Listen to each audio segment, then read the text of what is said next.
The glass door slammed shut so hard that every head in the office turned at once. Elena Vasquez stood in the middle of the executive floor with her arms crossed, staring at the man who had just canceled the biggest contract of her career, without asking her a single question. Damian Cross did not look up from his desk. He never did.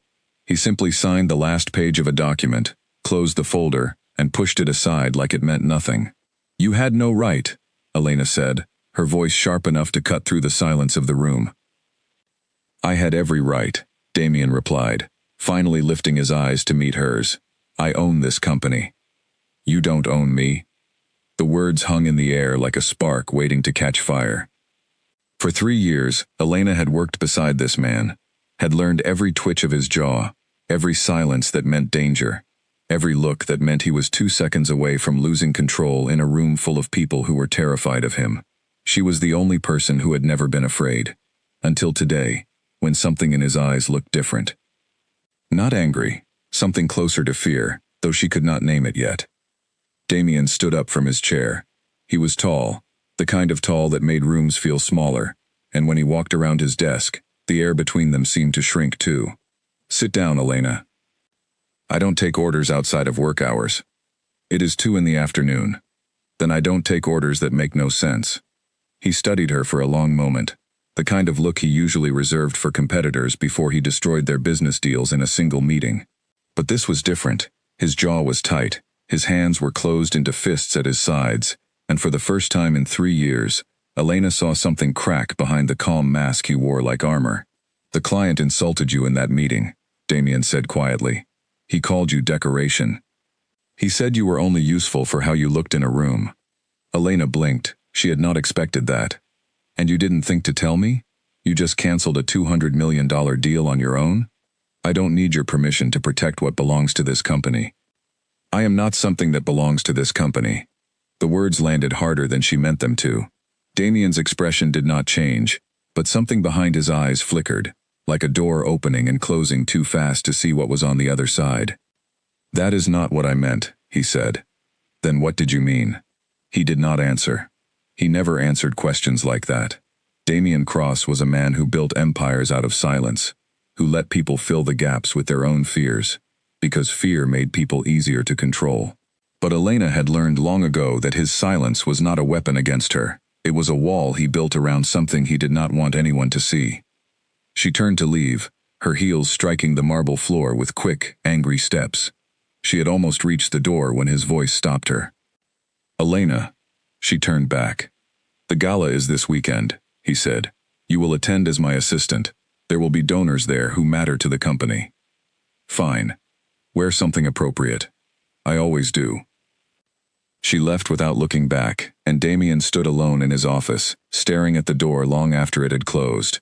He walked to the window overlooking the city, his reflection ghost-like against the glass, and he thought about the way her voice had shaken when she said he didn't own her. He thought about how badly he wanted to prove that he did not think of her that way at all, and how much harder it was becoming to hide the truth, even from himself. 3 floors below, Elena stepped into an elevator and let out a breath she did not know she had been holding. Her hands were still trembling, not from fear, but from something else entirely, something she refused to name, because naming it would make it real. She had spent 3 years convincing herself that the tension between them was nothing more than professional friction, 2 strong personalities forced to share the same space. But moments like this made it harder to believe her own excuses. The elevator doors opened onto the lobby, and she walked out into the afternoon sun, grateful for the noise of the city to drown out her thoughts. That evening, Elena sat in her apartment with a glass of wine, untouched, on the table beside her laptop. She was supposed to be preparing notes for the gala, cross-checking the guest list, confirming details with the events team. Instead, she found herself staring at nothing, replaying the moment Damian had told her about the insult from the client. He had never explained himself to anyone before. Not once in 3 years had she seen him justify a decision to another person, not even to the board of directors who technically had the power to remove him. Yet he had explained himself to her, in a tone that almost sounded like an apology. Her phone buzzed on the table. A message from her friend Priya lit up the screen. "How was work today? You survived another day in the ice castle?" Elena smiled despite herself and typed back, "Something happened. I don't know what to make of it." Details. Now. Elena hesitated before typing. She was not used to talking about Damien outside of work matters, mostly because there was nothing to talk about, or so she had always told herself. But tonight felt different. He canceled a huge deal because a client insulted me. He didn't even ask me first. There was a pause before Priya's reply came through. That man is either the most controlling boss on the planet or he likes you. Possibly both. It's not like that. Sure it isn't. Elena set the phone down and picked up her wine glass, finally taking a sip. She told herself that Priya was wrong, that 3 years of careful professionalism could not unravel because of one strange afternoon. But some small part of her, the part she tried hardest to ignore, wondered what it would feel like if Priya was right. The next morning, the office buzzed with rumors about the canceled contract. Word had spread quickly, as it always did, in a place built on ambition and gossip. Some said Damien Cross had lost his nerve. Others whispered that he had found a better deal elsewhere. Nobody guessed the real reason, and Elena made sure to keep it that way, deflecting questions with practiced ease as she moved through the halls toward the executive floor. When she reached Damien's office, he was already on a call, his voice low and controlled, discussing terms with someone on the other end of the line. She waited by the door until he finished, watching the way his hand moved through his hair when he was frustrated, a small habit she had noticed months ago but never mentioned. He hung up the phone and looked at her. "You wanted to see me?" "The gala," she said, stepping inside. "I need to confirm the seating arrangements. There is a donor named Marco Reyes attending. He runs an art foundation that has expressed interest in partnering with the company on a cultural initiative." Something shifted in Damien's expression at the mention of the name, though it was so brief that Elena almost missed it. "Seat him wherever is appropriate," Damien said. "He specifically requested to sit near our table. He said he wants to discuss the partnership directly." "Fine." Elena studied him for a moment, unsure why the air in the room suddenly felt heavier than before. She decided not to push the matter further, and instead moved on to the next item on her list, discussing logistics, transportation, and the schedule for the evening. Damien listened, offering short responses, his attention seemingly elsewhere. When the meeting ended, Elena gathered her notes and turned to leave, but Damien's voice stopped her once more. "Elena." "Yes?" He hesitated, an unusual pause for a man who was never unsure of anything. "Nothing," he said finally. "I will see you at the gala." She left the office with more questions than answers, a feeling that was becoming familiar whenever she spent time around him lately. There was a version of Damien Cross that the world saw, a man of steel and calculation who never let anyone close enough to see beneath the surface. But there was another version, one that only seemed to appear in small, unguarded moments, and Elena was beginning to realize that she wanted to understand that version more than she was willing to admit. The days leading up to the gala passed in a blur of preparation. Elena found herself unusually invested in choosing her outfit for the event, though she told herself it was simply because appearances mattered at these functions. She selected a deep green gown that complemented her dark hair, elegant but not excessive, professional but undeniably striking. On the night of the gala, she arrived at the venue, a grand ballroom decorated with soft golden lights and towering flower arrangements. The room was filled with the city's wealthiest and most influential people, all dressed in their finest, engaged in conversations that mixed business with pleasure. Elena moved through the crowd with practiced grace, greeting donors and partners with the same warm confidence she brought to every professional interaction. She spotted Damien across the room, standing near the bar, dressed in a black suit that fit him with the kind of precision only the wealthiest tailors could achieve. He was speaking with a group of investors, his expression composed and unreadable, the perfect image of control. As she made her way toward him, a voice called out from behind her. "Elena Vasquez, I presume?" She turned, to find a tall man with warm brown eyes and an easy smile approaching her. He extended his hand, and she recognized him immediately from the guest list. "Marco Reyes," she said, shaking his hand. "It's a pleasure to finally meet you." "The pleasure is mine," Marco replied. "I've heard wonderful things about the work you do at Cross Enterprises. It's rare to find someone who can keep up with a man like Damien Cross." Elena laughed, a genuine sound that surprised even her. "It has its challenges." "I imagine it does. Perhaps you could tell me more about it over a drink." She glanced toward Damien, who was still engaged in conversation across the room, seemingly unaware of her presence. She turned back to Marco and smiled. I would like that. They walked toward the bar together, engaged in easy conversation about art, business, and the strange world of high society events. Marco was charming in a way that felt effortless, asking thoughtful questions and listening intently to her answers. Elena found herself relaxing in a way she rarely did at these functions, laughing more freely than she had in weeks. From across the room, Damien's attention drifted from the conversation in front of him. His eyes found Elena easily, drawn to her the way they always seemed to be, even when he tried to focus on anything else. He watched her laugh at something Marco said, watched the way she tilted her head, the way her whole face lit up in a manner he had never seen directed at him. The investor beside him was still talking, something about quarterly projections and market shares, but Damien heard none of it. His jaw tightened almost imperceptibly, and he forced his attention back to the conversation, reminding himself that this was exactly the kind of reaction he had spent years training himself not to have. He had rules. Rules that had kept him safe for a long time. He did not mix business with personal matters. He did not allow himself to want things that could be taken away. And above all, he never crossed the line with anyone who worked for him, no matter how much some small, stubborn part of him wished he could. But watching Elena laugh with another man, watching the ease with which she gave someone else her attention, made every one of those rules feel suddenly fragile, like a structure built on sand rather than stone. Mr. Cross? The investor's voice pulled him back to the present. Damien blinked, offering a brief apology before redirecting the conversation, his composure slipping back into place like a mask he had worn 1,000 times before. But even as he spoke, his eyes kept drifting back toward the bar, toward the woman whose laughter carried across the room, like a melody he could not stop listening to.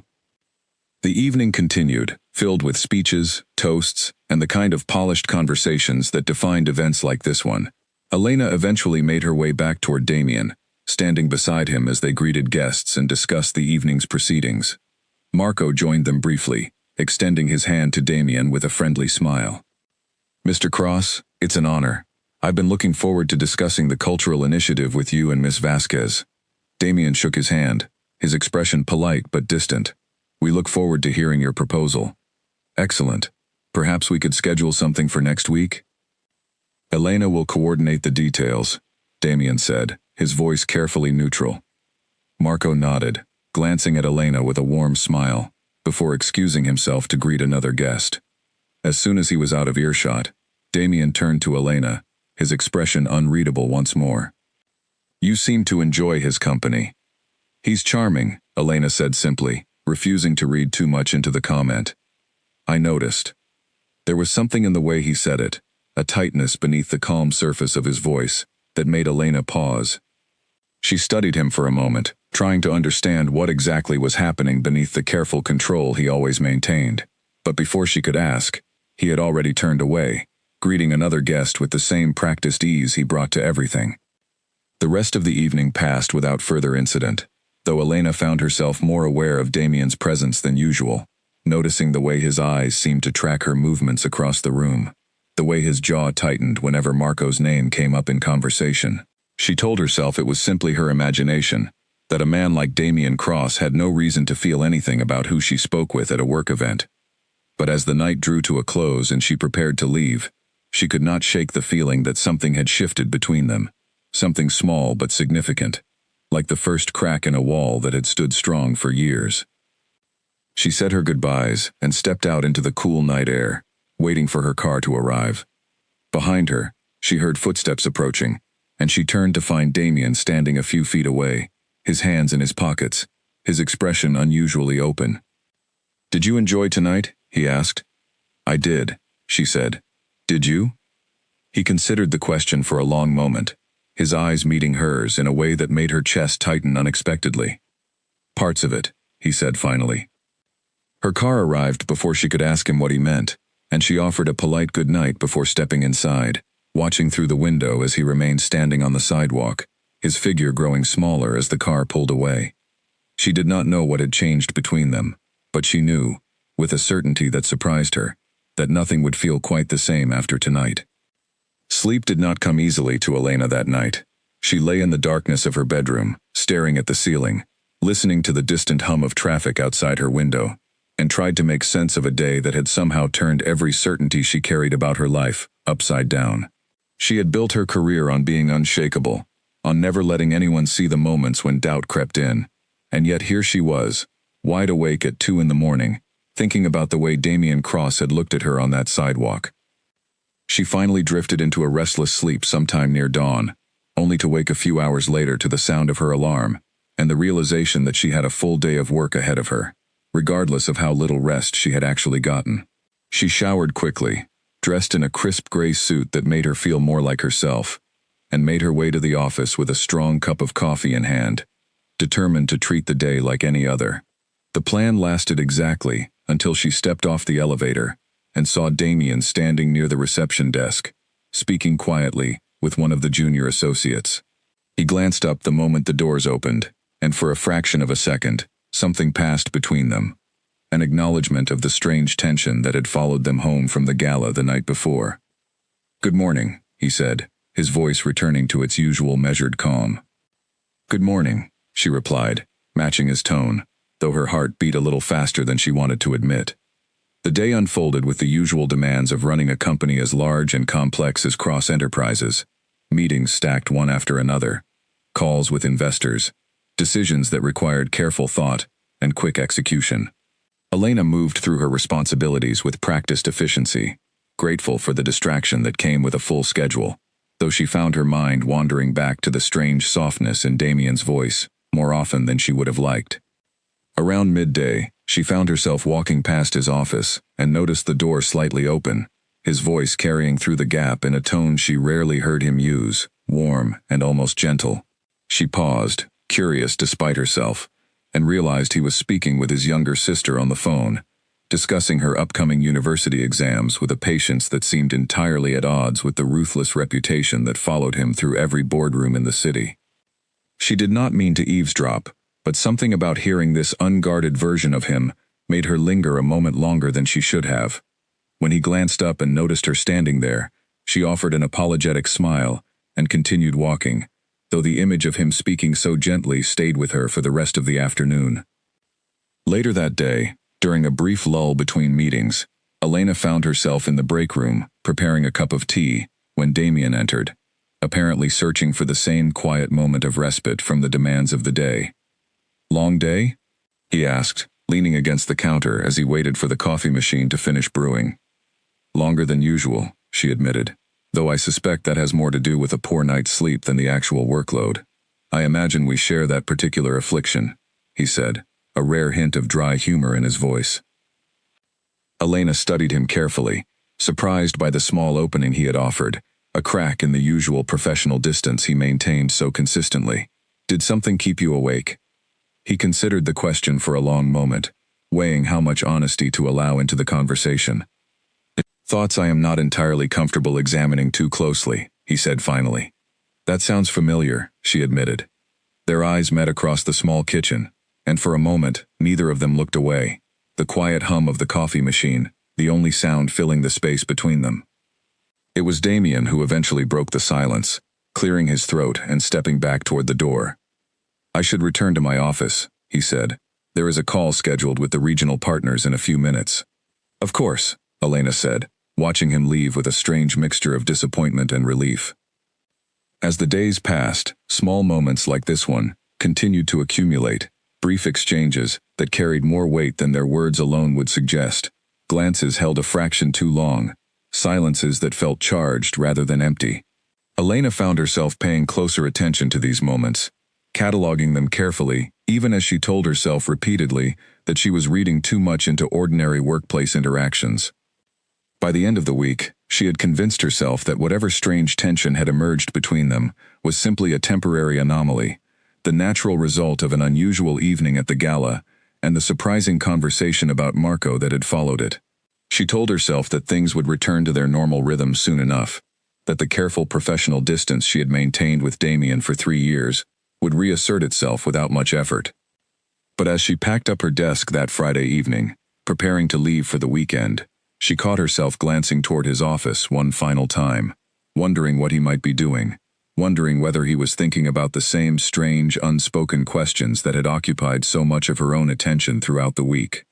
She did not have an answer, not yet, but she suspected, with a growing certainty she could not quite explain, that the answer was coming, regardless of how much she tried to prepare herself for it.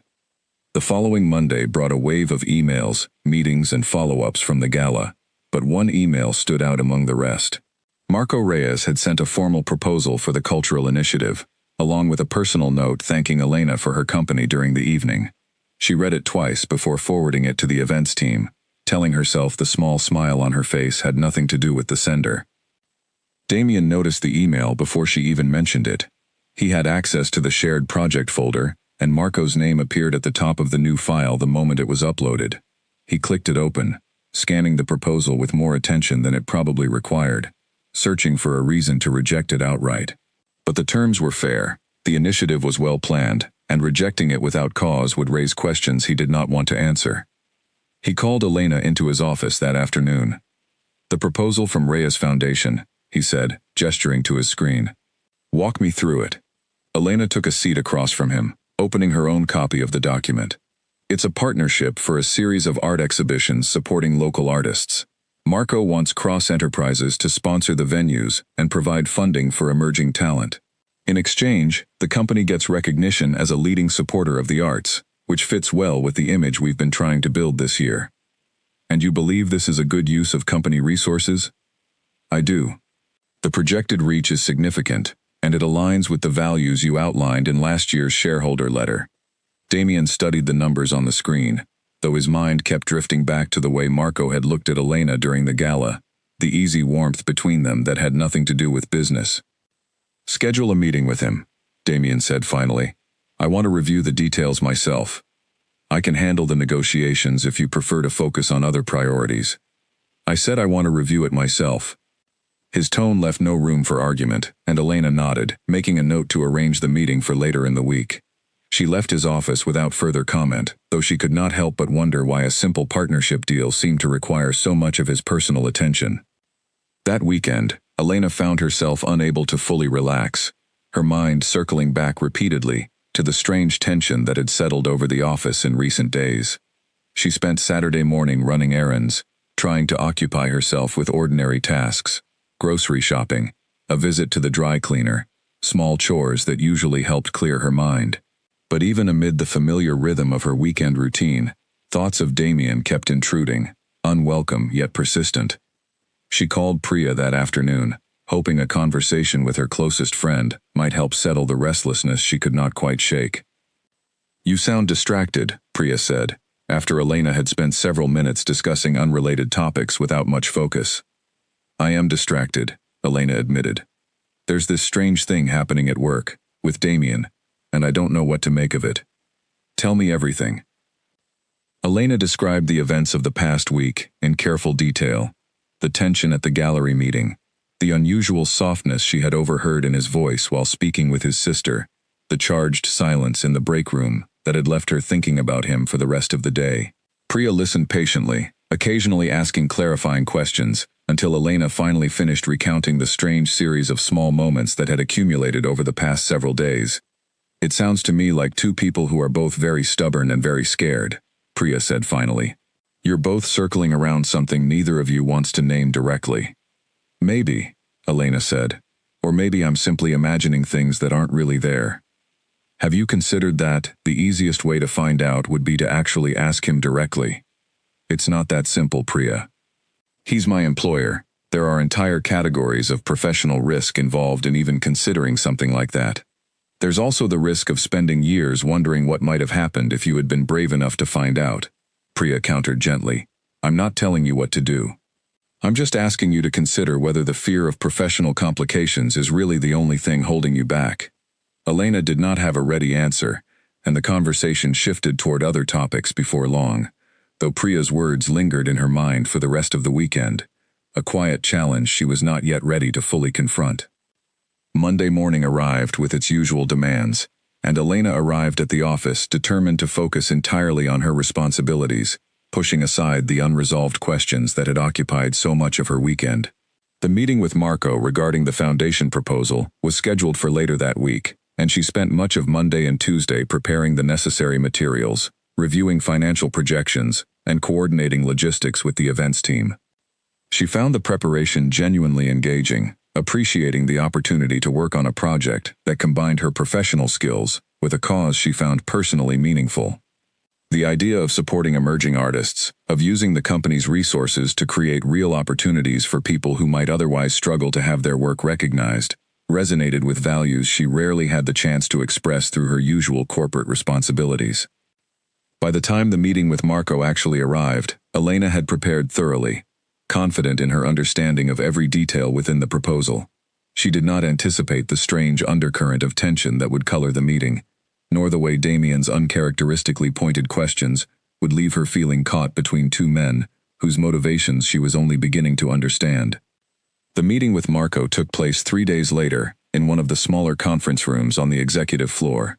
Elena arrived early to prepare the materials, and Marco walked in shortly after, greeting her with the same warm smile he had shown at the gala. "Elena, it's good to see you again. You as well. Thank you for the detailed proposal. It made the review process much easier. I wanted to make a strong impression," he said, his eyes holding hers for a moment longer than necessary. "I'm glad it worked."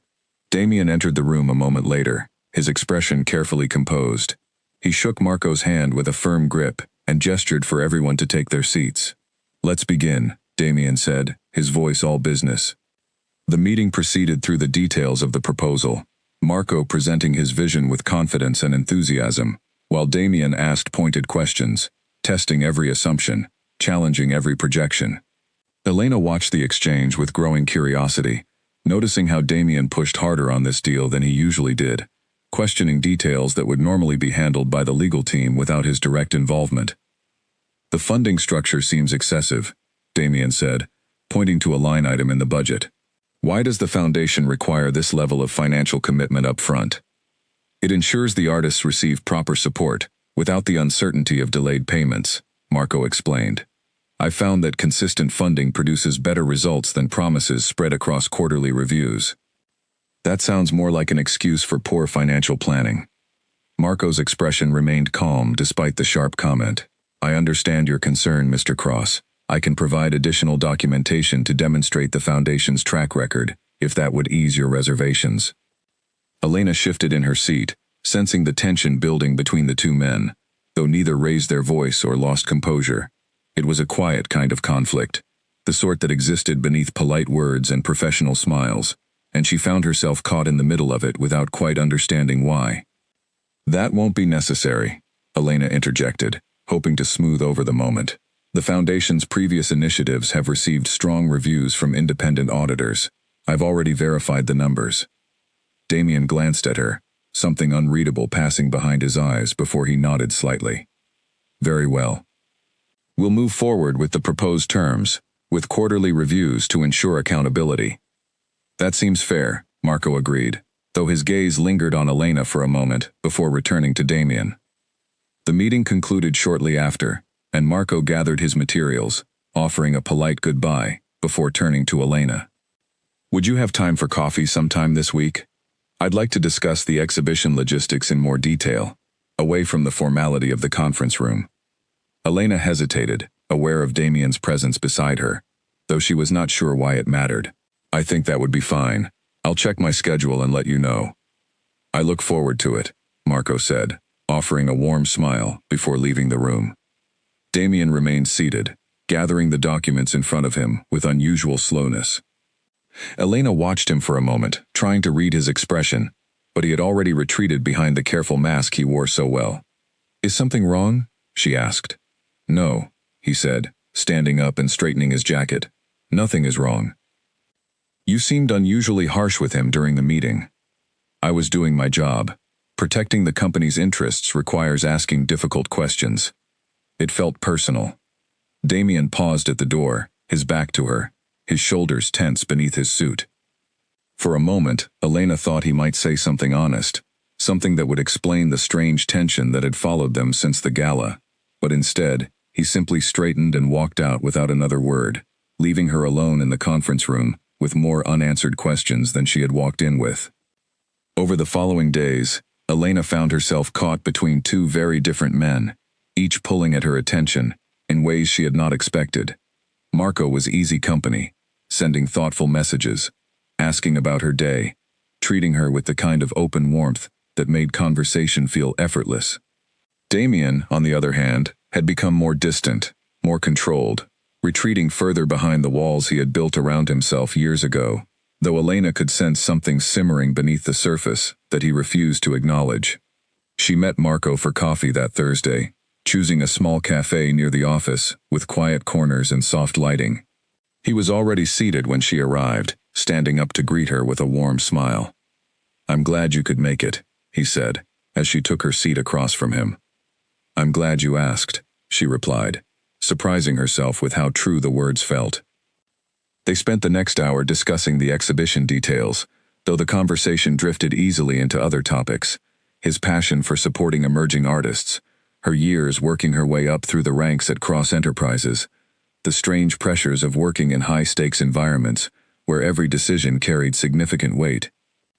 "You handle him well," Marco said at one point, referring to Damien without needing to say his name directly. "I've heard stories about his reputation. Most people are too afraid to challenge him the way you did in that meeting. He respects honesty, even when it's inconvenient for him. Does he respect you?" The question caught her off guard, and she considered it carefully before answering. "I believe he does, though he has a strange way of showing it sometimes." Marco smiled, leaning back in his chair. "I noticed the way he looked at you during the gala, and again in the meeting, whenever your name came up in conversation with mine." Elena felt her cheeks warm slightly, though she tried to dismiss the observation with a casual shrug. "We've worked together for a long time. I imagine it's simply familiarity." "Perhaps," Marco said, though his tone suggested he did not fully believe it. "For what it's worth, I hope you know that spending time with you has nothing to do with business for me anymore." The words hung between them, gentle but clear, and Elena found herself unsure how to respond. She liked Marco. He was kind, intelligent, and refreshingly straightforward, in a world where most people hid their intentions behind careful words. But even as she considered the possibility of something more with him, a small, persistent thought kept pulling her attention back toward the office, toward a man who never said what he meant, but somehow made his feelings known through silence and small, unguarded moments. "I appreciate that," she said finally. "I need some time to think about what I want." "Take all the time you need," Marco said. "I'm not in a hurry." They finished their coffee and said their goodbyes, and Elena walked back to the office with her thoughts spinning in directions she had not anticipated.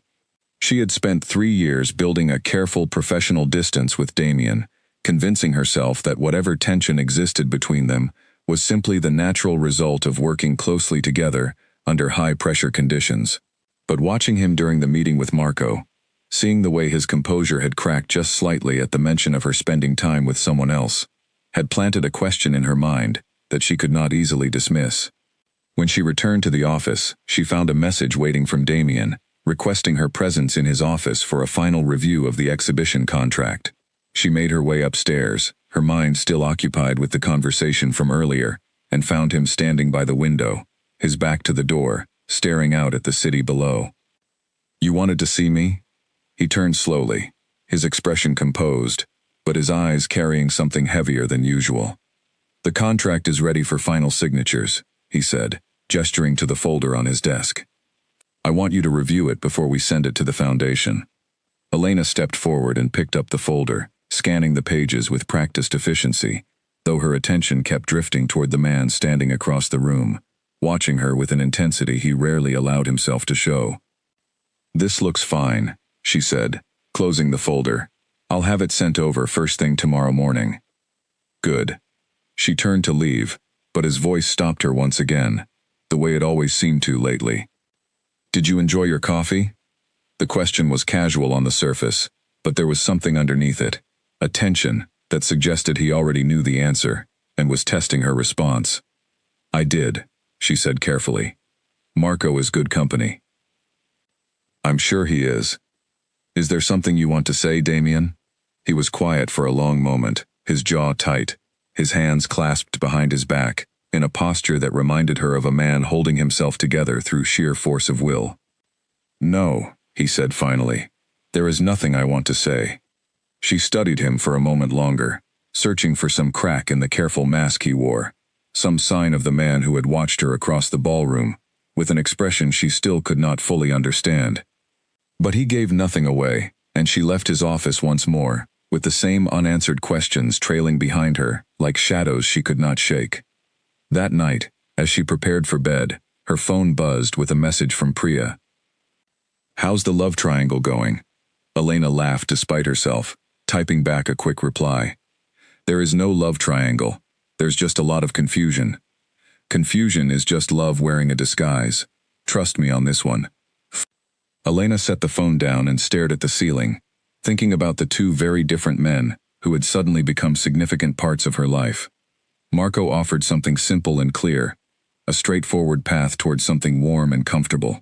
Damien offered nothing but questions, silence, and moments of intensity that left her breathless without explanation. She did not know which path made more sense, but she knew, deep down, that the choice ahead of her would not be an easy one to make. The exhibition launch was scheduled for a Friday evening, 3 weeks after the contract had been signed, and the entire office buzzed with excitement over what was expected to be one of the company's most talked-about cultural events of the year. Elena had spent countless hours coordinating with Marco's team, finalizing details ranging from catering to lighting, to the placement of every single painting along the gallery walls. Damien had remained involved throughout the process, though his participation felt different from his usual style of leadership. He asked more questions than necessary, requested updates more frequently than any previous project required, and found reasons to stop by Elena's desk that had little to do with actual business matters. She noticed the pattern but said nothing, unsure whether pointing it out would make things better or worse between them. On the night of the launch, the gallery glowed with warm light spilling out onto the street, and guests began arriving in a steady stream, dressed in elegant attire that matched the sophistication of the artwork displayed inside. Elena arrived early to oversee the final preparations, wearing a deep blue dress that caught the light whenever she moved. Marco found her almost immediately, greeting her with a bright smile and a light touch on her arm. "You look wonderful," he said. "Thank you for everything you've done to make tonight possible. I couldn't have managed the logistics without you." "It was a team effort," she replied, though the compliment brought a genuine smile to her face. They walked through the gallery together, checking each display one final time, before the doors officially opened to guests. Marco pointed out his favorite pieces, explaining the stories behind each artist, his passion evident in every word. Elena found herself drawn into his enthusiasm, laughing at his stories, asking questions that led to even longer explanations filled with genuine excitement. By the time Damien arrived, the gallery was already filled with guests, their conversations blending into a comfortable hum, beneath soft music playing from hidden speakers.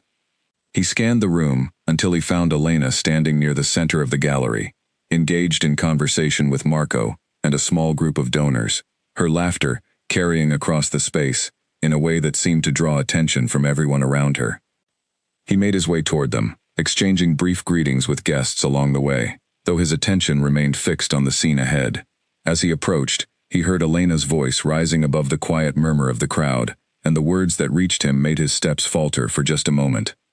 "He's not just talented, he's handsome too. It's honestly unfair how he manages both," Elena said, laughing, gesturing toward Marco as she spoke to a small circle of donors who had been asking about the foundation's founder. The group laughed along with her, and Marco offered a playful bow, clearly pleased by the compliment. It was a light comment, the kind of casual flattery that happened at social events all the time, meant as nothing more than friendly teasing among acquaintances.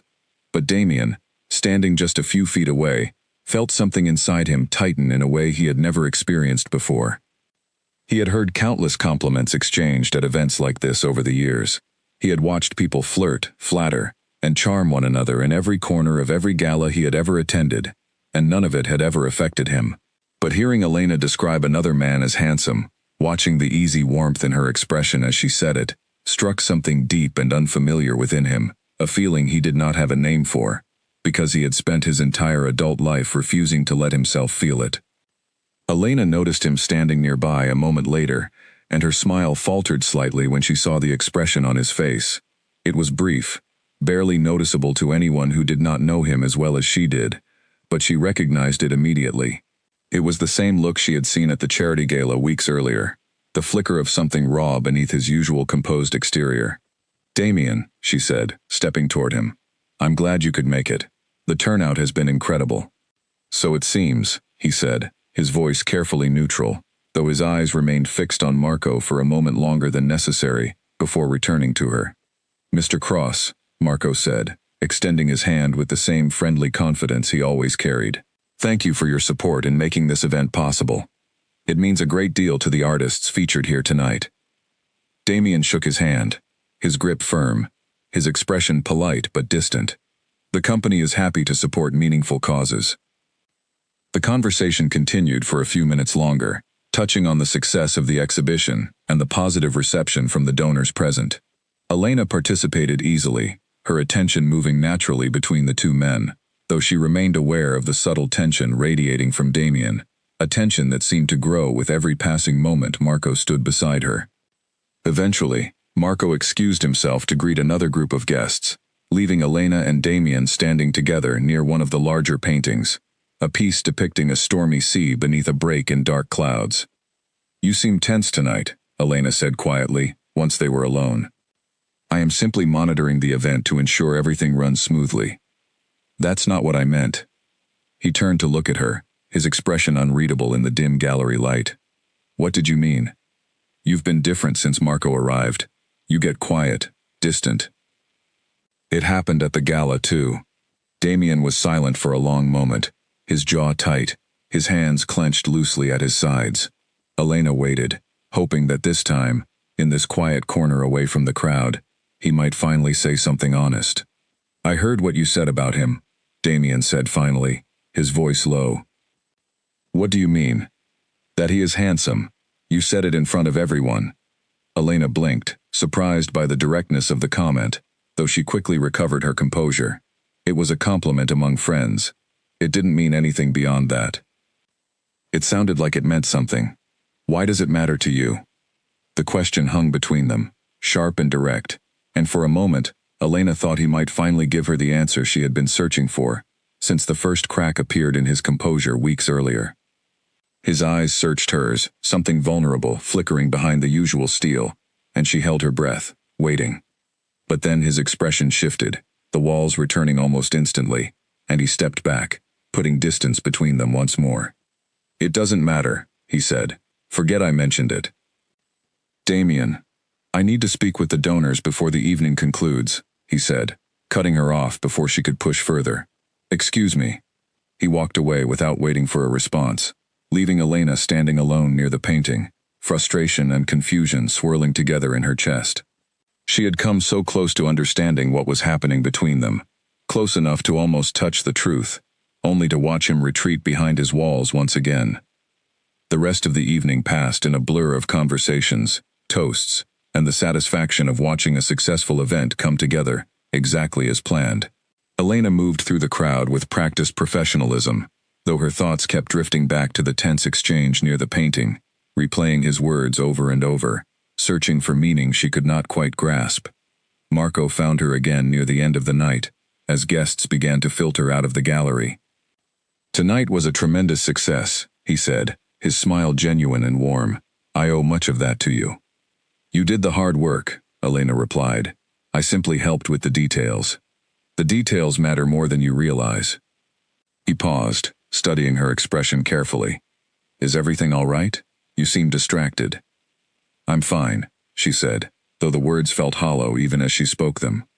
"Just tired from the long day." Marco nodded, though his eyes suggested he did not fully believe her explanation. "If you ever want to talk about anything, I'm here, as a friend or as something more, whichever you prefer." The offer was gentle and sincere, and Elena appreciated the sentiment, even as her mind remained occupied by thoughts of a different man entirely. She thanked him and said goodnight, watching him leave with a small group of remaining guests, before turning her attention to closing down the gallery for the evening. She found Damien near the entrance, speaking quietly with the gallery's security team about the final arrangements for the night. He glanced up as she approached, his expression composed once more, the earlier tension seemingly buried beneath layers of practiced control. "The event was a success," she said, standing beside him. "It was." Are you going to tell me what happened earlier, near the painting? Nothing happened. Damien, please, I'm tired of pretending I don't notice when something is wrong. He turned to face her fully, and for a moment, she thought she saw something break behind his eyes, a fracture in the careful control he maintained so consistently. But before he could speak, one of his assistants approached with an urgent message about a call that required his immediate attention, and the moment slipped away, lost beneath the demands of business that always seemed to interrupt at the worst possible times. I need to take this call, he said, already turning away. We'll speak another time. You always say that. I mean it this time. She watched him walk away, phone pressed to his ear, his voice shifting into the commanding tone he used for business matters, and she wondered how many more times she would hear those same words without ever receiving the honesty she was searching for. Driving home that night, Elena replayed the entire evening in her mind, searching for clarity amid the confusion. Marco had been kind, attentive, and clear about his feelings, offering her exactly the kind of straightforward affection most people spent their lives searching for. Yet it was Damien's silence, his tension, the brief flashes of vulnerability hidden behind his carefully constructed walls, that occupied the majority of her thoughts. She did not understand why a simple compliment about another man's appearance had affected him so deeply, why a man who prided himself on complete control had allowed his composure to crack, even briefly, over something so small. But she suspected, with a growing certainty that both excited and terrified her, that the answer had far more to do with feelings he refused to acknowledge than with any professional concern about appearances or company reputation. The weekend that followed the exhibition launch stretched on slowly for Elena, filled with restless energy she could not quite settle. She spent Saturday reorganizing her apartment, a task she typically avoided, simply to keep her hands and mind occupied with something other than replaying the conversation near the painting over and over in her thoughts. By Sunday afternoon, she had given up pretending that housework would distract her, and instead sat on her balcony with a cup of tea, watching the city below, and turning Damien's words over in her mind. He had asked why her comment about Marco mattered to him, and then he had refused to answer his own question. It was such a small moment, barely a few sentences exchanged in a crowded gallery, yet it had lodged itself firmly in her thoughts, refusing to be dismissed as simple imagination or overreaction. She thought about the 3 years they had worked together, the countless late nights spent finalizing contracts, the arguments over strategy that had somehow never damaged the strange respect that existed between them, the small kindnesses he rarely acknowledged but consistently offered, covering for her mistakes with clients, defending her decisions to the board without ever mentioning it to her directly. She had always told herself that these gestures were simply the marks of a good employer, looking out for a valuable employee. But sitting on her balcony that Sunday afternoon, she allowed herself, for the first time, to consider an alternative explanation, one that felt both thrilling and terrifying in equal measure. Her phone buzzed with a message from Marco, thanking her again for her work on the exhibition, and asking whether she might be free for dinner sometime during the coming week. She stared at the message for a long moment, before responding with a polite but non-committal reply, aware that she was not yet ready to give him the kind of answer he likely hoped for, not while so many questions about Damien remained unresolved in her mind.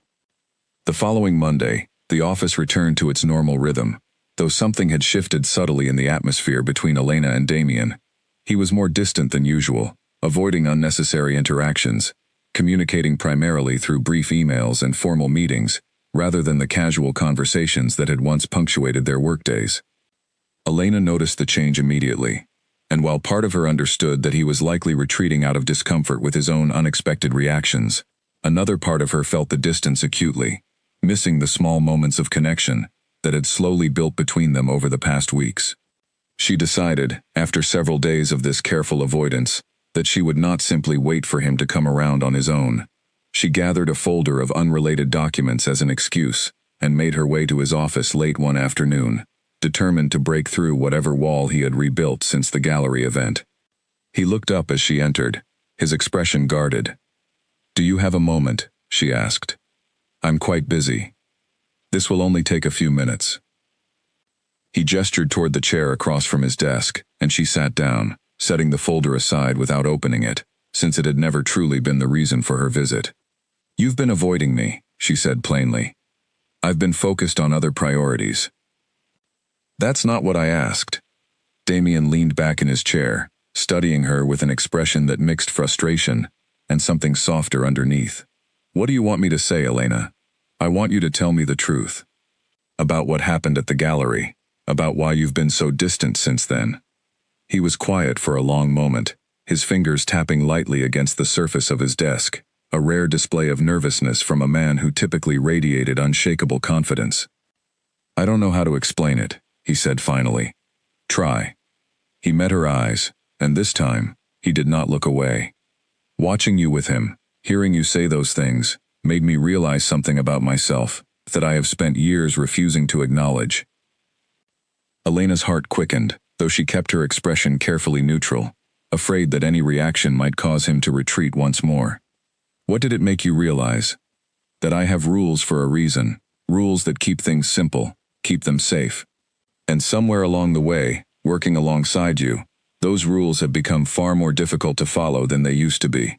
The admission hung in the air between them, quiet but significant, the closest he had ever come to acknowledging the tension that had existed between them, for longer than either of them wanted to admit. Elena felt her breath catch, unsure how to respond to a confession she had wanted to hear for weeks, yet had never quite believed she would receive. Damien, I need you to understand that I am not this man, he continued, his voice quieter now, almost vulnerable. I do not lose control. I do not let feelings interfere with judgment, but somehow, since the moment you walked into this office 3 years ago, none of that has applied the way it should. Elena sat in silence, absorbing the weight of his words, watching the careful mask slip further away than she had ever seen it fall before. She wanted to reach across the desk, to close the distance between them, but something held her back, an instinct that told her this moment required patience rather than impulse.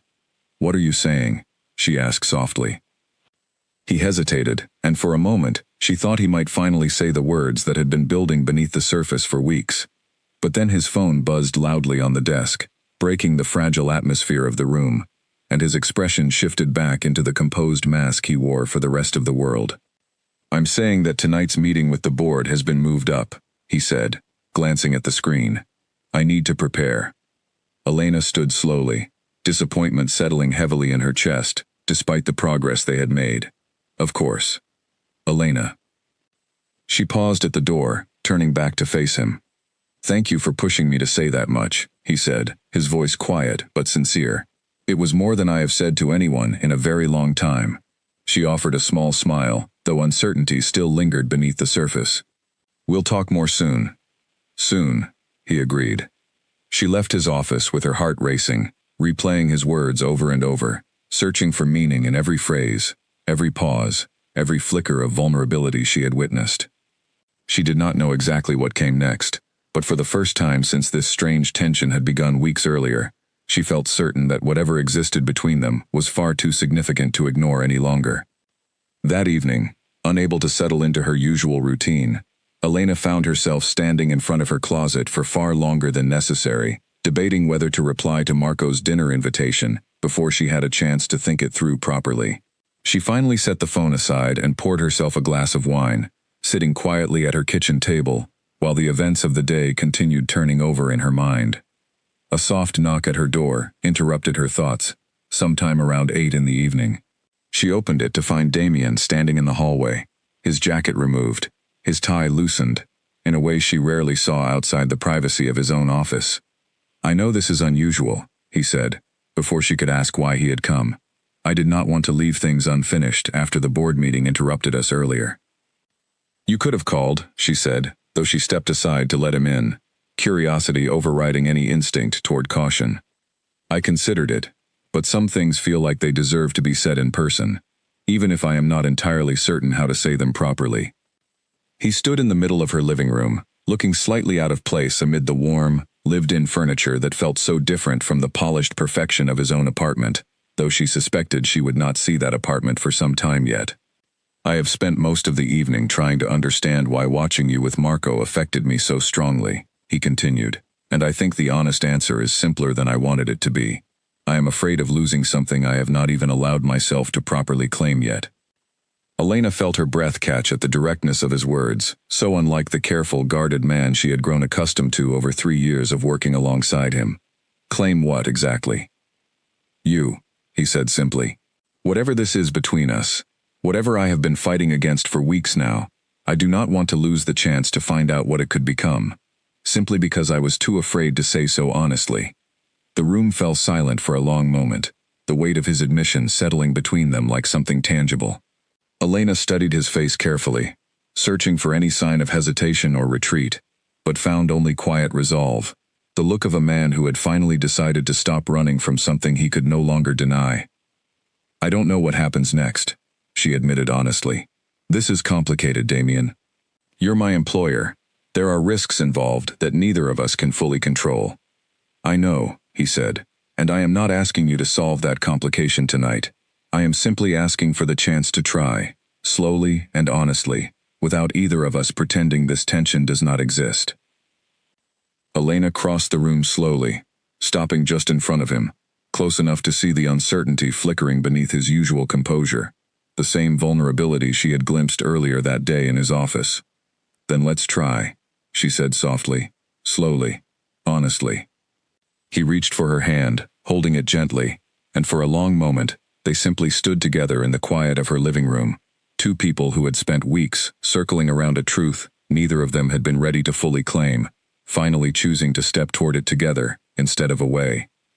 The board meeting that night ran far longer than anyone anticipated, stretching well past midnight as discussions about quarterly earnings and future expansion plans consumed hours that Damien had hoped to spend elsewhere. By the time he left the building, exhaustion had settled deep into his bones, but sleep did not come easily. He lay awake replaying the conversation with Elena, questioning whether he had said too much or not nearly enough. By morning, the familiar instinct to retreat had taken hold once again. He arrived at the office earlier than usual, burying himself in work before anyone else arrived, hoping that a full schedule would keep his mind occupied and prevent him from dwelling further on feelings he still did not fully understand how to handle. The first item on his agenda that morning was a routine review of ongoing partnerships, including the continuing relationship with the Reyes Foundation. As he scanned through the updated proposal for the second phase of the exhibition series, something in the details caught his attention: a request from Marco for an expanded meeting schedule with Elena to coordinate the upcoming events more closely. Damien stared at the request longer than necessary, old instincts warring with the vulnerability he had allowed himself to show the previous evening. He told himself that his hesitation was purely professional, a concern about resource allocation and scheduling conflicts. But even as he crafted that justification in his mind, he knew it was not entirely honest. He picked up his phone and called the legal department, requesting a full review of the Foundation's financial records before any further meetings took place. It was an unusual request, one that would inevitably delay the partnership's progress and frustrate both Marco and Elena. But Damien told himself it was simply due diligence, nothing more. Elena discovered the delay later that morning when Marco called her, his voice tinged with confusion and mild frustration. I received a message that our meetings are being postponed pending a legal review, he said. This is the third review in as many months. Is there a specific concern I should be addressing? I wasn't aware of this, Elena said, genuinely surprised. Let me look into it and get back to you. She hung up the phone and made her way directly to Damien's office, frustration building with each step down the hallway. She found him at his desk, reviewing documents with an intensity that seemed almost deliberate, as though he was avoiding eye contact on purpose. Why is the Foundation partnership being delayed again? She asked, not bothering with pleasantries. Standard due diligence, Damien replied, not looking up. We need to ensure all financial records are accurate before proceeding further.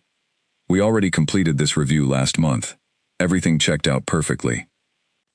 Regulations change. It's better to be thorough. Elena crossed her arms, studying him carefully. This feels less like due diligence and more like an excuse. I don't need excuses to make business decisions. Then why does it feel personal? Damien finally looked up, his expression carefully composed, though Elena could see the tension simmering just beneath the surface. The company's reputation depends on thorough vetting of every partnership. I would think you, of all people, would understand the importance of protecting what we've built. Don't do that, Elena said sharply. Don't hide behind company policy when we both know this is about something else entirely. I have no idea what you're referring to. You're punishing Marco because of what happened between us last night. Because you finally admitted something real, and now you're scared, so you're trying to control the situation the only way you know how. The accusation landed with visible impact, Damien's jaw tightening, his hands stilling on the papers in front of him. For a moment, Elena thought he might actually admit to the truth of her words, but instead, his walls rebuilt themselves with impressive speed, his expression hardening into the familiar mask of the ruthless businessman she had known for years. This conversation is over, he said. The review will proceed as scheduled. If you have concerns about my decisions, you are free to bring them to the board. Damien. That will be all, Elena. She stared at him for a long moment, disbelief and hurt mixing together in equal measure, before turning sharply and walking out of the office without another word. She had come so close to real honesty with him, closer than she had ever expected, only to watch him retreat behind professional authority the moment things became too vulnerable to bear. Over the following days, the delay in the foundation partnership caused increasing frustration, both for Marco, who found himself unable to move forward with plans that had already been approved, and for Elena, who was caught in the uncomfortable position of managing a conflict she had not created, but was forced to navigate regardless. She met Marco for lunch that Wednesday, hoping to smooth over the growing tension and provide some reassurance about the partnership's future. I apologize for the delays, she said, once they were seated at a quiet table near the back of the restaurant. I promise this has nothing to do with the quality of your foundation's work. I appreciate that, Marco said, though his expression remained troubled. But I have to ask, Elena, is this about something between you and Mr. Cross? The direct question caught her off guard, and she hesitated before responding. It's complicated. I suspected as much. Marco leaned back in his chair, studying her carefully. For what it's worth, I don't think he's a bad man. Difficult, perhaps. Guarded, certainly. But I don't believe his intentions toward you are careless. How would you know that? Because I've watched the way he looks at you. It's the same way I imagine most men look at someone they're afraid to lose, even if they haven't fully admitted it to themselves yet. Elena studied him carefully, surprised by the generosity of his observation given the circumstances. You're being remarkably understanding about this. Marco smiled, though there was a hint of resignation beneath it. I like you, Elena. I won't pretend otherwise. But I'm not interested in competing with feelings that already exist, especially when those feelings seem far more complicated and significant than a simple attraction between two people who enjoy each other's company. I don't know what I want, Elena admitted honestly. I care about you. But there's something with him that I can't quite explain, something that terrifies me, because I don't know if it will ever fully surface, or if he'll keep hiding behind these walls forever. Then perhaps you need to find out, Marco said gently, before you make any decisions about either of us. She appreciated his honesty, his willingness to step back rather than push forward despite his own interest, and it only deepened her respect for him, even as her thoughts continued circling back toward the man who had built an empire out of never letting anyone close enough to hurt him. That afternoon, Elena returned to the office, determined to resolve the situation once and for all. She found Damien in a meeting with the legal team, reviewing the very documents he had insisted needed additional scrutiny, though the frustrated expressions on the lawyers' faces suggested they had found nothing new to report. She waited outside his office until the meeting concluded, watching the legal team file out with barely concealed exasperation. Once the room had cleared, she stepped inside, closing the door firmly behind her. I assume they found nothing, she said. Damien did not look up from his desk. The review is ongoing. Stop it, Damien. Stop hiding behind paperwork and reviews that we both know are unnecessary. He finally met her eyes, and this time, something in his expression had shifted, exhaustion, replacing the careful control he usually maintained so effortlessly. What do you want from me, Elena? I want honesty. I want you to stop punishing an innocent partnership because you're afraid of what you admitted to me yesterday. I am not punishing anyone. Then approve the partnership. Let it move forward as originally planned. He was silent for a long moment, his gaze dropping to the papers scattered across his desk, remnants of an investigation that had found nothing because there had never been anything to find. "Fine," he said finally, his voice quiet. "I'll approve it. Thank you." She turned to leave, but his voice stopped her once more, softer this time, carrying a weight she had not expected. "Elena." She paused, turning back to face him. "I'm sorry," he said, "for letting my own confusion interfere with something that had nothing to do with you or Marco or the partnership. It was unfair, and it was beneath the standards I hold myself to as a leader of this company." The apology, simple and direct, meant more to her than she expected, precisely because it came from a man who rarely admitted fault in anything. She studied him for a moment, searching for the walls she had grown accustomed to seeing, but for once, they seemed to have lowered, even if only slightly. "Thank you for saying that," she said gently. "I meant every word I said yesterday, about the rules and how difficult they've become to follow," he continued, his voice growing quieter with each sentence. "But I also understand that acting on those feelings through control and sabotage is not the answer. It never has been. Then what is the answer?" He looked up at her, uncertainty flickering behind his usually confident gaze. "I don't know yet, but I would like the chance to figure it out, if you're willing to be patient with me." Elena felt something warm bloom in her chest at his words, a fragile hope she had not allowed herself to fully embrace until this moment. "I can be patient, but I need you to actually try, Damien. Not just admit things in quiet moments, and then retreat the second things become difficult." "I understand." "Do you?" "I'm trying to," he said honestly. "It's not something that comes naturally to me." She nodded, accepting the honesty for what it was, an imperfect but genuine attempt from a man who had spent his entire life building walls, specifically to avoid moments exactly like this one. She left his office that afternoon with cautious optimism settling in her chest, uncertain about what the future held but hopeful, for the first time in weeks, that whatever existed between them might eventually find its way into the open. The partnership with the Reyes Foundation moved forward without further delays, the second phase of exhibitions proceeding smoothly under Elena's careful coordination. Marco remained professional and kind throughout the process, though the easy flirtation that had once colored their interactions faded into something more measured, both of them understanding, without needing to discuss it directly, that whatever might have developed between them had quietly given way to something else entirely.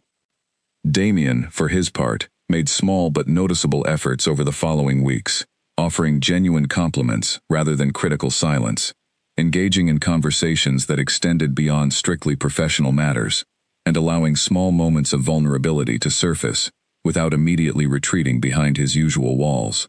It was not a dramatic transformation, but a gradual shift, subtle enough that only someone paying close attention would notice the difference. Elena noticed every single change, cataloging each small victory with growing hope, even as uncertainty about the future continued to linger beneath the surface of their careful, evolving dynamic. One afternoon, as she organized files related to the upcoming quarterly report, she came across an old memo from her first month at Cross Enterprises, a formal document outlining expectations for her role that Damien had drafted himself before she had even accepted the position. Reading through his careful, precise language now, 3 years later, she found herself struck by how much had changed, not in the words themselves, but in her understanding of the man who had written them. She mentioned the memo to him later that day, half joking about how formal and distant his writing style had been back then. "I remember writing that," Damien said, a faint smile crossing his face as she described the outdated document. "I spent nearly 2 hours deciding on the correct tone. I wanted to seem professional without seeming cold, though I suspect I failed rather badly at achieving that balance." "You definitely lean toward cold," Elena teased. "I remember being slightly terrified of you during my first week." "Were you?" he asked, genuine curiosity in his voice. "You never showed it." "I was very good at hiding it," she admitted. Though it did not take long before the fear turned into something closer to exasperation, once I realized you expected everyone around you to read your mind, rather than actually explaining what you wanted. "A fair criticism," he said. "One I am apparently still working to correct." "You're getting better," Elena said warmly. "Much better, actually." The conversation, light and easy, reflected the steady progress they had made since the tense confrontation over the foundation partnership, a reminder that trust, once damaged, could indeed be rebuilt through consistent effort and genuine willingness to change. Elena found herself looking forward to these small exchanges throughout each workday, moments that felt increasingly like the foundation of something real, rather than the careful professional distance that had once defined the entirety of their relationship. In the days following his apology, Damien made a conscious effort to demonstrate his sincerity through action, rather than simply words, understanding that trust, once shaken, required more than a single conversation to fully repair. He began attending the weekly coordination meetings for the foundation partnership without inserting himself into every decision, offering input when genuinely useful, while allowing Elena the autonomy she had earned through years of dedicated work.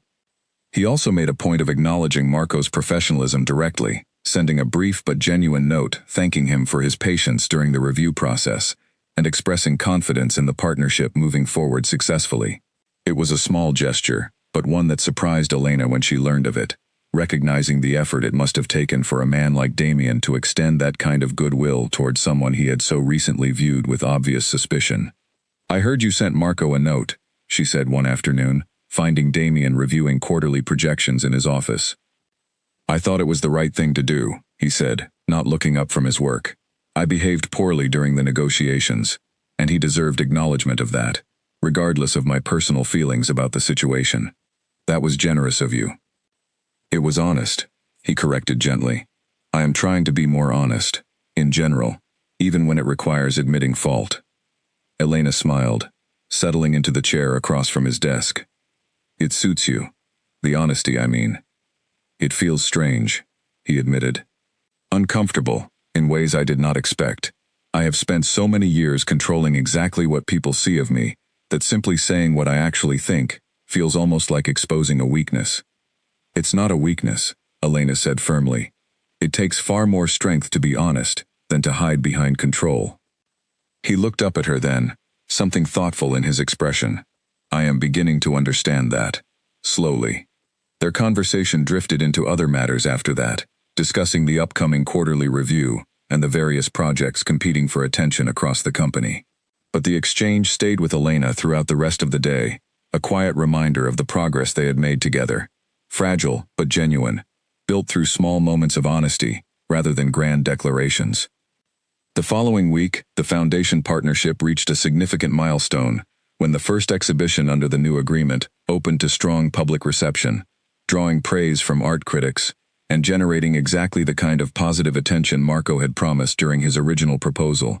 Elena felt a genuine sense of pride watching the project succeed, knowing that her advocacy for the partnership, even through moments of tension and uncertainty, had ultimately led to a meaningful outcome for everyone involved. Damien attended the opening reception alongside her, and this time, his interactions with Marco carried none of the earlier hostility, replaced instead by cautious but genuine professional respect. Watching the two men shake hands and discuss the exhibition's success with easy conversation, Elena felt a quiet satisfaction, recognizing how far they had all traveled from the tense confrontations of just a few weeks earlier. 3 weeks passed before Elena finally learned the reason behind the walls Damien had spent so many years building around himself. The revelation came unexpectedly, on a quiet Thursday evening when the office had emptied out, and only the two of them remained, working late on final preparations for the company's upcoming annual report. She found him in the small kitchen area on the executive floor, staring at a cup of coffee that had long since gone cold, his expression distant in a way she had rarely seen before. "You've been staring at that cup for 10 minutes, she said, leaning against the doorframe. He looked up, offering a small, tired smile. "I suppose I have." "Everything all right?" He hesitated, and for a moment, Elena thought he might deflect the question the way he usually did. But instead, he gestured toward the small table nearby, inviting her to sit down. "Do you have a moment?" he asked.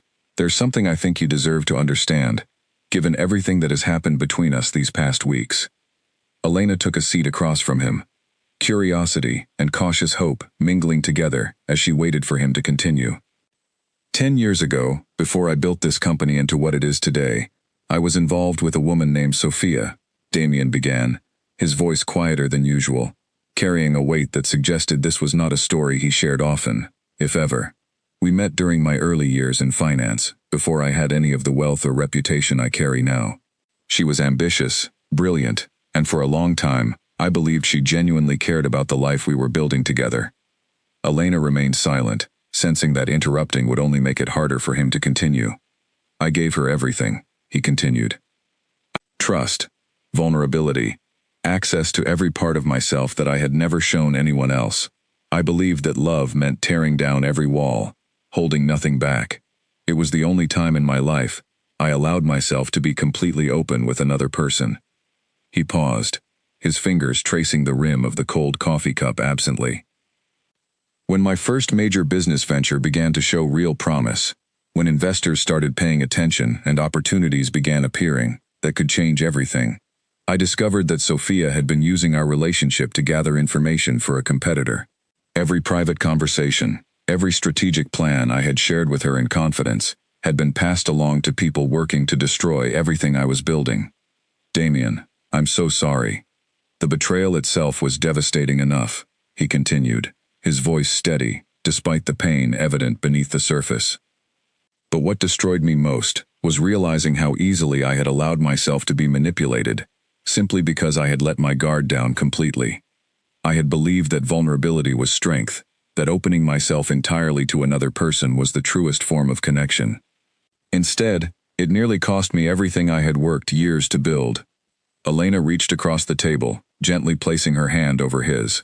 He did not pull away, though his eyes flickered with surprise at the gesture. After that, I made a decision, he said. I would never again allow myself to be that vulnerable with anyone. I built walls, not out of coldness, but out of necessity. I learned to separate business from personal feelings entirely, to never mix the two, to never let anyone close enough to have that kind of power over me again. And the rule about never crossing lines with employees? That came later, after I started this company, he explained. I watched too many talented executives destroy their careers and their companies by mixing personal relationships with professional responsibilities. I told myself that if I never allowed feelings to develop with anyone who worked for me, I would never have to worry about repeating the same mistakes. But the rule has been difficult to follow, Elena said softly, echoing his own words from weeks earlier. More difficult than I ever anticipated, he admitted. From the moment you started working here, something about you challenged every wall I had built. You never feared me the way most people did. You challenged my decisions, questioned my judgment, and somehow, instead of finding that threatening, I found myself drawn to it more than I wanted to admit. Elena felt her chest tighten with emotion, understanding now the depth of the internal conflict he had been carrying for years, the constant battle between the walls he had built for protection, and the growing feelings he had spent so long trying to suppress. Thank you for telling me this, she said quietly. I understand now why moments like the gallery affected you so deeply. It wasn't really about Marco at all, was it? No, Damien admitted. It was about realizing, with painful clarity, how much I had come to care about you, and how terrifying that realization felt, given everything I experienced with Sophia. I would never do what she did to you. I know that, logically, he said, but logic and instinct don't always align, especially when old wounds run as deep as mine do. Elena squeezed his hand gently, offering silent reassurance rather than empty words. They sat together in comfortable silence for a long moment, the weight of his confession settling between them, creating a fragile but genuine connection that neither of them had experienced with the other before. I want to try, Damien said finally, breaking the silence. Despite everything, despite the fear that still exists within me, I want to try building something real with you, if you're willing to be patient while I learn how to lower these walls properly, rather than just occasionally cracking them under pressure. But I need you to understand something too. I'm not asking you to become someone entirely different overnight. I just need honesty, even when it's difficult. I need you to talk to me, instead of retreating into silence or control whenever things feel uncertain. I can try to do that. That's all I'm asking. They remained in the small kitchen for a while longer, talking more openly than they ever had before, sharing pieces of their pasts, their fears, and their hopes for whatever might come next. It was not a dramatic declaration or a sweeping romantic gesture, but something quieter and more meaningful. Two people slowly building trust through honest conversation rather than grand promises. Over the following weeks, their relationship continued to evolve carefully, marked by small but significant changes in how they interacted both professionally and personally. Damien made genuine efforts to communicate more openly, explaining his reasoning behind decisions rather than issuing commands without context, sharing small pieces of his day rather than retreating entirely into work-related conversations. Elena, in turn, made her own efforts to understand his perspective, recognizing that his instinct toward control often stemmed from deep-seated fear rather than a genuine desire to dominate or manipulate situations. She learned to read the subtle signs of his discomfort, offering patience and understanding rather than immediate frustration when old habits occasionally resurfaced. In the weeks that followed, Elena watched Damien change in small but meaningful ways, none of them dramatic enough to draw attention from colleagues, yet significant enough that she noticed almost daily. He began asking about her weekend before diving into work matters on Monday mornings. He remembered small details she mentioned in passing, a dentist appointment, a book she had been meaning to finish, the name of her aunt who was visiting from out of town. It was a kind of attentiveness she had not expected from a man who had spent so long guarding himself against exactly this sort of closeness. One afternoon she found him standing near her desk with an unusually hesitant expression, a folder tucked under his arm that seemed to have nothing to do with the reason he had actually come to see her. "Is everything all right?" she asked, glancing up from her screen. "My sister called this morning," he said. "She's finishing her final year at university and wants to visit the city before graduation. I mentioned that I might introduce her to a colleague I trust, if that would be all right with you." Elena blinked, surprised by the request. In 3 years of working together, Damien had never once mentioned wanting to introduce her to anyone in his family. "I would be honored to meet her." "She can be difficult to predict," he warned, a faint smile touching his lips. "She asks a great number of questions and has never been particularly impressed by my reputation." "Then we'll get along wonderfully." His sister, a bright and curious young woman named Nadia, visited 2 weeks later, and Elena found herself genuinely charmed by her sharp humor and unfiltered honesty, qualities that clearly ran in the family, despite Damien's more guarded public persona. Over dinner, Nadia teased her brother relentlessly about his notorious inability to relax, stories from childhood that painted a picture of a boy who had always taken responsibility far too seriously, long before the pressures of running a company had ever entered his life. "He used to organize his toys by category and size," Nadia said, laughing, as Damien shook his head in mild embarrassment. "Our mother used to say he was born 40 years old. I was simply organized," Damien said dryly. "You were terrified of chaos," Nadia corrected. "Still are, from what I can tell." Elena laughed along with them, watching a version of Damien she had never seen before, playful and relaxed, teased affectionately by someone who clearly loved him, without any of the careful distance that defined most of his professional relationships. It gave her a deeper understanding of the man beneath the controlled exterior, someone shaped as much by an instinct toward order and protection as by the painful betrayal he had experienced years earlier. After Nadia returned to university, Damien seemed lighter somehow, more willing to let small moments of vulnerability surface without immediately retreating behind his usual composure. Elena noticed the shift and found herself growing increasingly certain that whatever existed between them was worth the risk of moving forward, despite the uncertainty that still lingered about how exactly to navigate a relationship that had begun under such complicated professional circumstances. One evening, several weeks after his confession about Sophia, Damien invited Elena to dinner at his apartment, a rare gesture given how carefully he had always guarded his personal space from anyone connected to his professional life. She arrived to find a simple but thoughtfully prepared meal, evidence of genuine effort rather than the effortless perfection he typically displayed in business settings. "You cooked?" she asked, surprised, as she took in the modest but carefully arranged table. "I attempted to," he said, a rare hint of humor in his voice.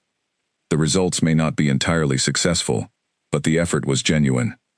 She laughed, settling into the chair he pulled out for her, appreciating the vulnerability evident in his willingness to attempt something so far outside his usual comfort zone. Throughout dinner, their conversation flowed easily, touching on topics far removed from business matters, childhood memories, favorite books, and the small quirks and preferences that made up who they truly were beneath their professional personas. Elena found herself learning entirely new dimensions of a man she had thought she understood after 3 years of working closely together. "I never imagined you would be this different outside the office," she admitted, as they finished the meal. "Most people never see this version of me," Damien said. "It felt safer that way, for a long time, though I'm beginning to understand that safety built entirely on isolation isn't really safety at all." "No," Elena agreed softly. "It's just a different kind of loneliness."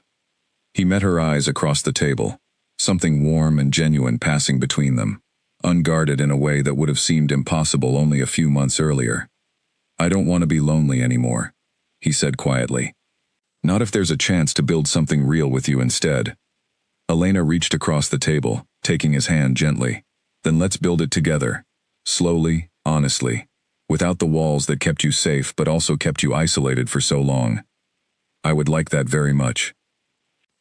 They spent the rest of the evening talking, laughing, and slowly discovering the growing connection between them, no longer hidden behind professional distance or careful control, but embraced openly, for the first time since this complicated journey had begun. It was not a perfect resolution, and both of them understood that old habits and old fears would likely resurface in moments of stress or uncertainty ahead. But for the first time, they faced the future together, choosing honesty over walls, vulnerability over protection, and connection over the safety of isolation that had defined so much of Damien's life before Elena had walked into it 3 years earlier. Before she left that night, Damien walked her to the door, his hand resting gently against the frame, as he searched for the right words to close an evening that had meant more to him than he could easily express. "I want you to know something," he said. Whatever fear I still carry, whatever old instincts occasionally pull me back toward silence or control, none of that changes how much tonight has meant to me. You have given me something I did not believe I would ever allow myself to have again." "You've given me something too," Elena said softly. "A version of yourself that I don't think many people ever get to see. I don't take that lightly." He leaned down slowly, giving her every opportunity to step back if she wished, and when she did not, he pressed a gentle kiss to her forehead rather than her lips, a small but deliberate choice that spoke to the careful patience he was determined to bring to whatever came next between them. "Good night, Elena," he said quietly. "Good night, Damien." She drove home with her heart lighter than it had felt in weeks, replaying the evening in her mind, the stories he had shared, the vulnerability he had allowed her to witness, the careful tenderness of that final gesture at the door. For the first time since the strange tension between them had first emerged at the charity gala, she allowed herself to imagine a future built on something real, something honest, rather than the careful uncertainty that had defined so much of their interactions up to this point. Over the following month, their relationship deepened steadily, marked by quiet dinners after long workdays, weekend mornings spent walking through the city together, and countless small conversations that gradually stripped away the last remaining walls between them. Elena introduced Damien to Priya, who spent the better part of an evening interrogating him with pointed questions about his intentions, much to Damien's visible discomfort and Elena's barely contained amusement. "She approves of you," Elena told him afterward, as they walked back toward his car. "Though she made me promise to tell her immediately if you ever revert back to your old controlling habits." "That seems fair," Damien said, a small smile playing at the corner of his mouth. "I would want someone looking out for you as fiercely as she clearly does." Their growing closeness did not go unnoticed at the office, though both of them made a conscious effort to maintain professional boundaries during work hours, understanding the potential complications that could arise from a public relationship between an executive and his assistant. Colleagues occasionally exchanged curious glances when Damien's tone softened unexpectedly during a meeting involving Elena, or when the two of them lingered a moment longer than necessary during a hallway conversation, but for the most part, they managed to keep their personal connections separate from the demands of their professional responsibilities.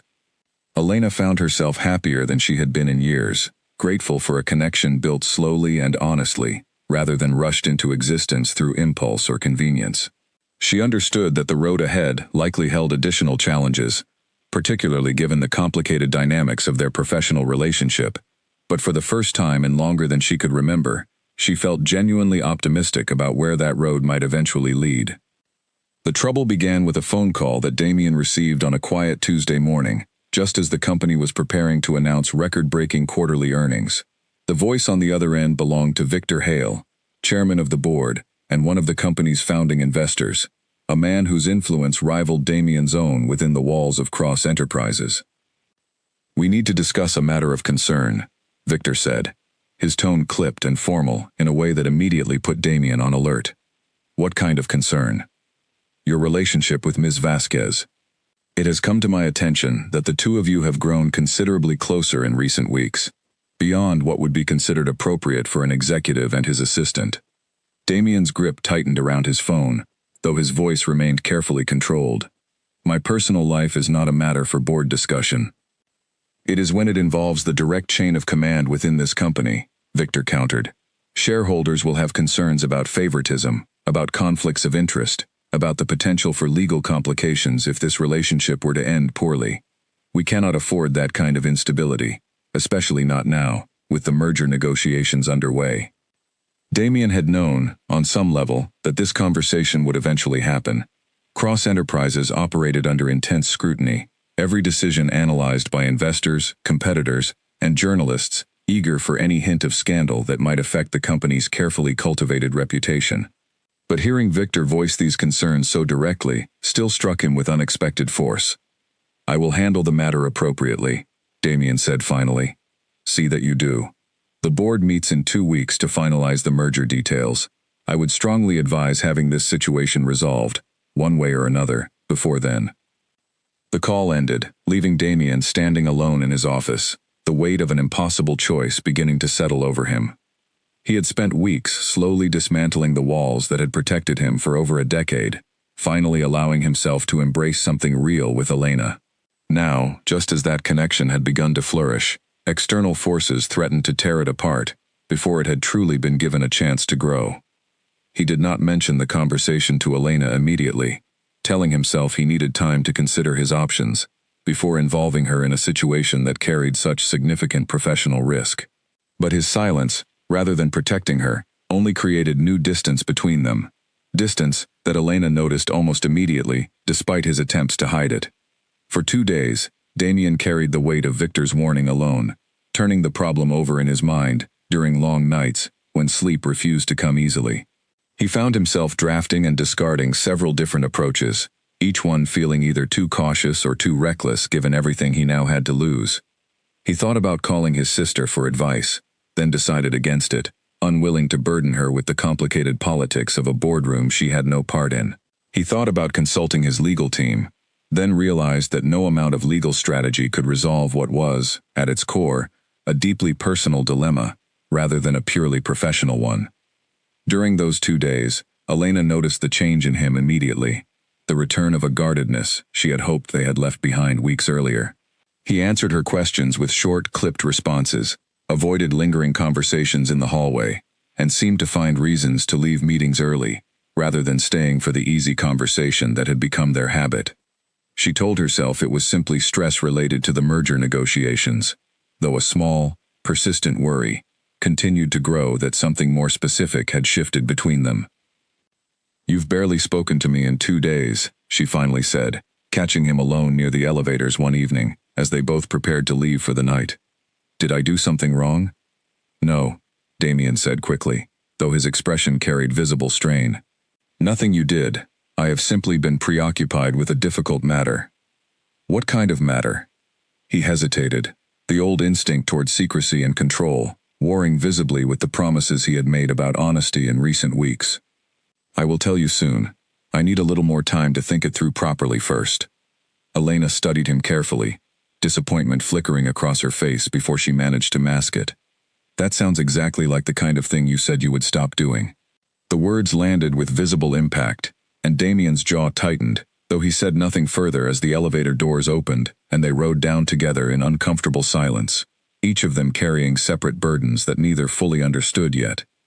"You've been quiet again," she said, 3 days after the call from Victor, as they sat together during a rare quiet lunch in his office. "This feels familiar, and not in a good way." "I have a lot on my mind regarding the merger negotiations," Damien said, though the excuse felt hollow even as he spoke it. Is that all it is?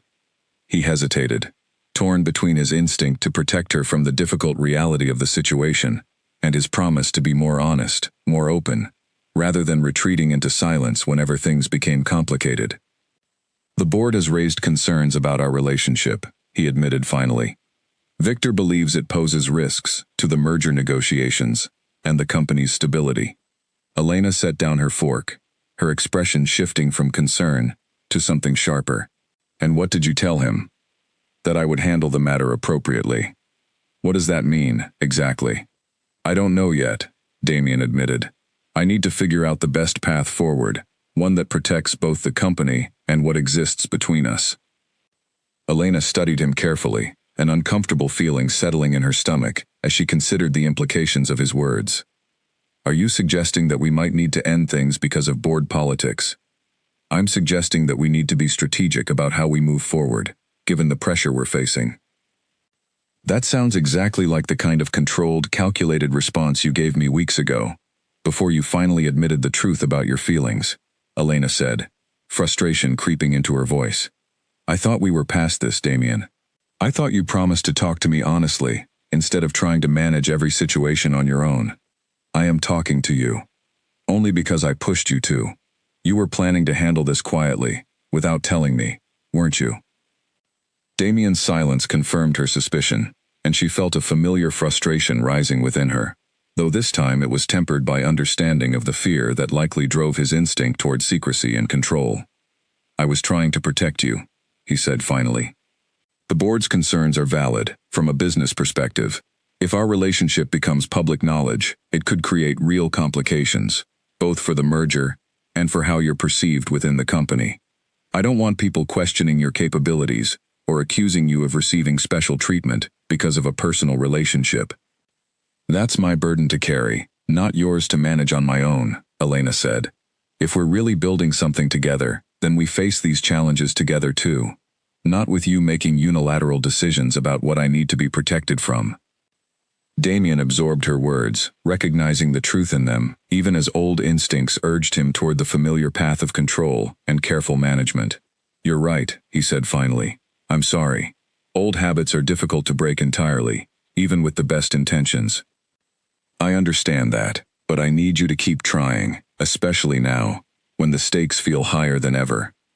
They spent the remainder of their lunch discussing possible approaches to the situation, weighing the risks and benefits of various paths forward. Elena suggested transparency, presenting their relationship honestly to the board, rather than attempting to hide or manage the situation through careful positioning. Damien remained hesitant, worried about the potential backlash and its impact on the delicate merger negotiations currently underway. If we hide this, and someone discovers the truth on their own, it will look far worse than if we address it directly, Elena argued. Besides, don't we deserve the chance to build something real without living in constant fear of discovery? You're asking me to take a significant risk, both professionally and personally. I'm asking you to choose honesty over fear, the same way you did when you told me about Sophia. That choice led to something meaningful between us. Perhaps choosing honesty with the board could lead to a similarly positive outcome, even if the path there feels uncertain. Damien considered her words carefully, recognizing the wisdom in her perspective, even as fear continued to whisper warnings about the risks involved. He had spent so many years believing that control and careful management were the keys to protecting everything he valued. Yet his relationship with Sophia had taught him that even the most carefully managed situations could collapse under the weight of hidden truths eventually discovered. I need time to think about how best to approach this, he said finally. But I promise you, whatever decision I make, I will make it with you, not for you. That's all I'm asking. Over the following days, tension continued to build within the company, as whispers about the potential relationship between Damien and Elena began circulating among senior staff members, likely originating from someone close to the board discussions. Elena noticed subtle changes in how certain colleagues treated her, some offering knowing glances, others maintaining careful professional distance that suggested awareness of rumors they had not previously acknowledged. Marco reached out during this period as well, having heard whispers about the situation through mutual connections within their professional circles. I heard there's tension brewing at Cross Enterprises, he said during a brief phone call. I hope everything is all right. It's complicated, Elena admitted. The board has concerns about my relationship with Damien. I suspected as much, given how things developed between you two. Marco's tone carried no bitterness, only genuine concern for her well-being. For what it's worth, I hope you both find a way through this. You deserve happiness, Elena, whatever form that ultimately takes. Thank you, Marco. That means a great deal, especially given everything that happened between us. We're friends now, regardless of how things started, he said warmly. If you need anything, someone to talk to, advice, or simply a distraction from the stress, I'm here. The conversation offered Elena some comfort during an increasingly stressful period, a reminder that genuine connections, whether romantic or platonic, could exist without the complications and fear that seemed to define so much of her current situation with Damien and the board. As the 2-week deadline set by Victor approached, the pressure within the company continued to mount. Damien remained largely withdrawn, spending long hours in private meetings and phone calls that Elena was not privy to, a pattern of secrecy that reminded her uncomfortably of the walls she had thought they were slowly dismantling together. Marco called her that same week, sensing something in her tone during a brief update call about the Foundation's next exhibition that suggested more was weighing on her than usual work pressures. You sound tired, he said gently. Is everything all right at the office? There's some tension with the board, Elena admitted, choosing her words carefully. Nothing I can discuss in detail, but it's been a difficult few days. I'm sorry to hear that. For what it's worth, whatever it is, I hope it resolves itself soon. You deserve some peace after everything you helped accomplish with the exhibitions. Thank you, Marco. That means a lot. After the call ended, Elena sat quietly at her desk, appreciating the genuine kindness Marco continued to offer, even though their relationship had settled firmly into friendship rather than anything more romantic. She thought about how differently he expressed concern compared to Damien, openly and without hesitation, and wondered whether that same openness might have made things simpler between them, had circumstances unfolded differently.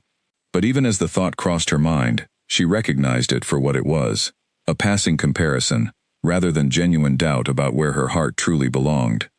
She confronted Damien again, 4 days before the scheduled board meeting, finding him alone in his office late one evening, papers scattered across his desk in a rare display of visible stress.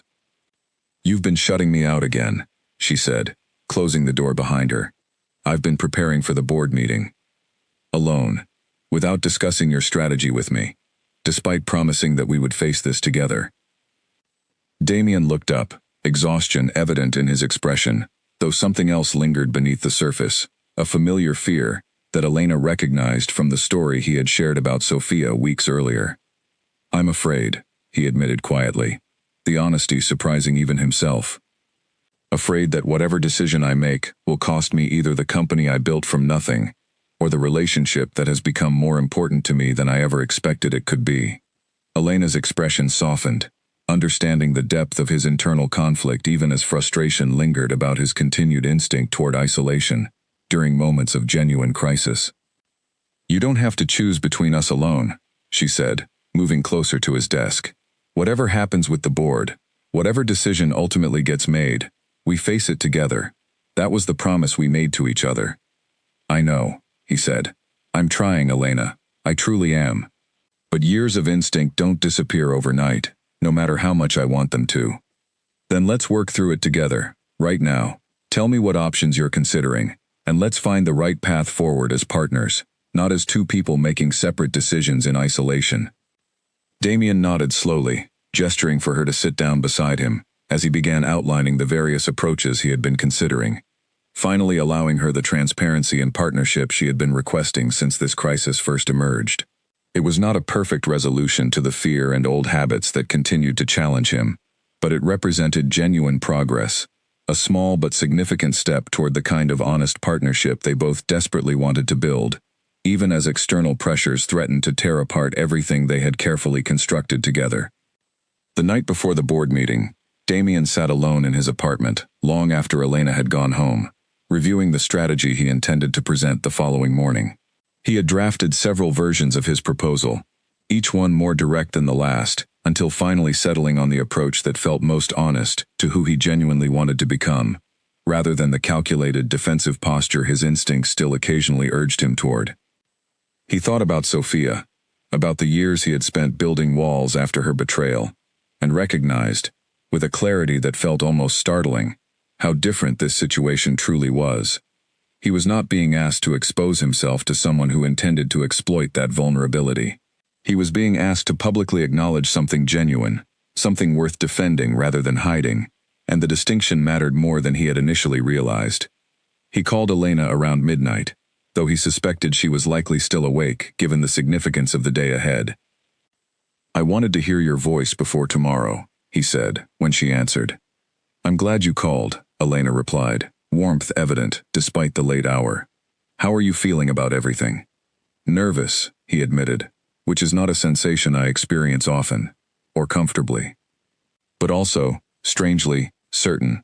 I know what I need to say tomorrow, and I intend to say it clearly, without hiding behind careful positioning."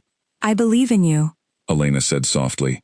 "Whatever happens, you've already shown more courage these past months than most people manage in a lifetime." "Thank you for that," he said, "and for everything else. I will see you in the morning." They said their good nights, and Damien finally allowed himself to rest, though sleep came slowly, his mind still turning over the words he intended to speak before the board the following day. The morning of the board meeting arrived with a tension that seemed to permeate every corner of the office. Elena dressed carefully, choosing a sharp navy suit that projected confidence and professionalism, though her hands trembled slightly as she fastened the final button. Whatever happened in the boardroom that day would shape the future of both her career and her relationship with Damien, and there was no way to predict which direction the outcome might take. She arrived early, finding Damien already seated at the head of the long conference table, reviewing notes with an intensity that suggested he had been there for hours already. He looked up as she entered, offering a small, tired smile that carried both affection and worry. "You didn't have to come this early," he said. "I wanted to be here, in case you needed support before things officially began. I appreciate that more than you know." The other board members began arriving shortly after, filling the room with the low murmur of business conversation that masked whatever concerns each individual carried into the meeting. Victor Hale entered last, his expression carefully neutral, though his eyes lingered on Elena for a moment longer than necessary as he took his seat.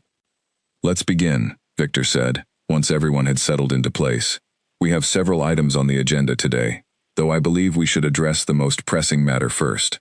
He turned his attention directly toward Damien, his tone shifting into something more formal and pointed. "There have been ongoing concerns raised regarding your relationship with Ms. Vasquez," Victor continued.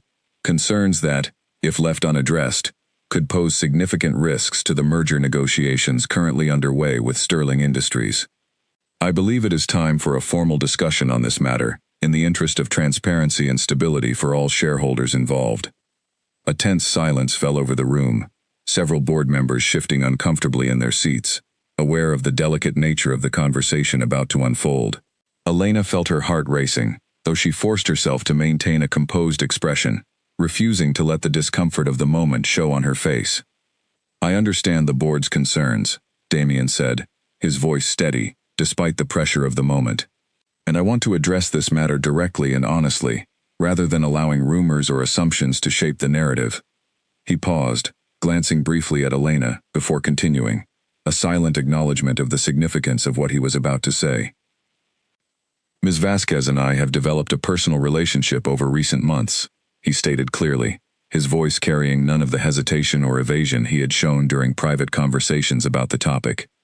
"I want to be transparent about that fact, rather than hiding it or allowing it to become a source of speculation that could genuinely harm the company's reputation." Murmurs rippled through the room, several board members exchanging glances, though Victor's expression remained fixed and unreadable. "I also want to address the concerns directly," Damien continued. "Ms. Vasquez has earned every position and responsibility she holds within this company, through her own exceptional skill and dedication, entirely independent of our personal relationship.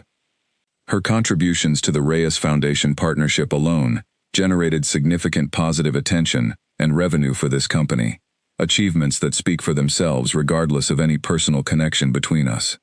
Victor leaned forward slightly, his expression sharpening. "With respect, Mr. Cross, The perception of favoritism can be just as damaging as the reality, particularly during sensitive negotiations. Sterling Industries has expressed concerns about stability and professionalism within our leadership structure. A personal relationship between yourself and a direct subordinate could easily be used against us during these negotiations. Then perhaps we should address the structural concern directly, Damien said, rather than treating this as a matter requiring the termination of a genuine relationship simply because it complicates certain optics. What are you proposing? I propose restructuring Ms. Vasquez's role within the company, removing any direct reporting relationship between us, while allowing her to continue contributing her considerable talents in a capacity that eliminates any legitimate concern about conflicts of interest, Damien said. She has more than earned a position with greater autonomy and responsibility, one that exists independent of my direct oversight. Elena listened, surprised by the clarity and confidence of his proposal, recognizing immediately that this was not a decision made in isolation, but one that reflected the honest conversations they had shared over the preceding days, exactly as she had requested. Victor studied Damien for a long moment, clearly searching for further objections, though the proposal had effectively addressed the most legitimate concerns raised regarding conflicts of interest. And if this relationship were to end poorly in the future, Victor pressed, what safeguards exist to protect the company from potential complications arising from a failed personal relationship between two individuals in significant positions of influence? The same safeguards that exist for any professional relationship within this company, Damien replied evenly. Clear boundaries, professional conduct, and the same standards of behavior expected from every employee, regardless of personal circumstances. I do not believe it is appropriate to assume failure before any relationship has been given the chance to succeed or fail on its own merits. Another board member, an older woman named Patricia who had remained silent throughout the discussion, finally spoke up. I have to say, Mr. Cross, your willingness to address this matter so directly is refreshing, given how often these situations are handled through quiet dismissals or forced resignations that ultimately harm the company's reputation more than any transparent discussion ever could. Several other board members nodded in agreement, and Elena felt a small flicker of hope beginning to build despite the tension still lingering in the room. Victor, sensing the shifting mood among his colleagues, made one final attempt to press his original concerns. Regardless of restructuring, this relationship still presents risks that cannot be entirely eliminated. I would suggest a formal review period, during which Ms. Vasquez's performance and the stability of this arrangement can be properly assessed before any final decisions regarding the merger negotiations. I have no objection to a review period, Damien said, provided it is conducted fairly and does not become a mechanism for undermining a relationship simply because certain individuals remain uncomfortable with change. The pointed comment landed with clear intent, and Victor's expression tightened slightly, though he offered no direct response to the implication. The board proceeded to vote on the proposed restructuring, and after a brief but tense deliberation, the measure passed with a clear majority in favor. Elena would transition into a newly created executive position overseeing strategic partnerships across the company, a role with genuine autonomy and significant responsibility, entirely independent of Damien's direct oversight. As the meeting concluded and board members began filing out of the room, Elena remained seated, processing the outcome with a mixture of relief and lingering disbelief at how directly and confidently Damien had defended their relationship in front of the very people who held significant power over both their professional futures. Damien approached her once the room had emptied, his expression carrying visible relief despite the exhaustion evident in his eyes. You didn't tell me you were going to propose a restructuring, Elena said, though her tone carried no accusation, only genuine surprise. I wanted to discuss it with you first, but the timing worked out in a way that allowed me to present it as a solution, rather than simply reacting defensively to Victor's concerns, Damien explained. I hope that's all right. I know I promised to make these decisions together. It's more than all right, Elena said, a smile finally breaking through the tension she had carried throughout the meeting. You handled that beautifully, Damien. You didn't hide, you didn't retreat into secrecy, and you defended both of us directly, in front of the people who could have destroyed everything we've built. I meant every word, Damien said quietly. I am not willing to lose what exists between us, simply because it complicates certain business optics. I have spent too many years hiding behind walls and careful control. I refuse to let fear dictate this decision, not when something this meaningful is at stake. Elena reached for his hand, squeezing it gently, grateful beyond words for the growth she had witnessed in him over these past difficult weeks, growth that had culminated in this moment of genuine courage and honesty in front of the entire board. "There's still the review period to navigate," she said. "Victor won't give up easily." "No, he won't," Damien agreed. "But we'll face it together, exactly as we agreed.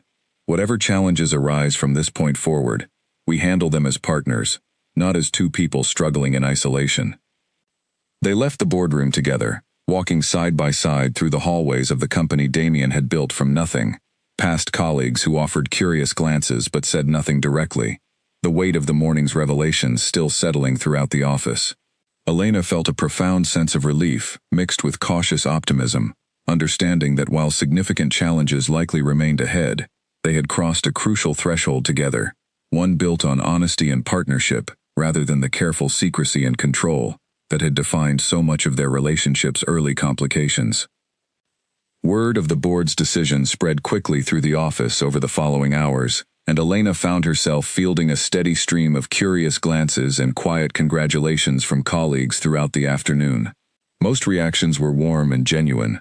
Co-workers who had long suspected something existed between her and Damien, finally feeling free to acknowledge it openly, though a few carried the careful neutrality of people still reserving judgment about how the arrangement might affect the office dynamic going forward.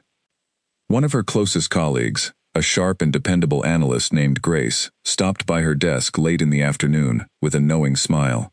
"I always suspected there was more going on between you two than either of you let on," Grace said. "Congratulations, Elena, truly." "Thank you," Elena said, still slightly overwhelmed by the events of the day. "It's been a long road to get here."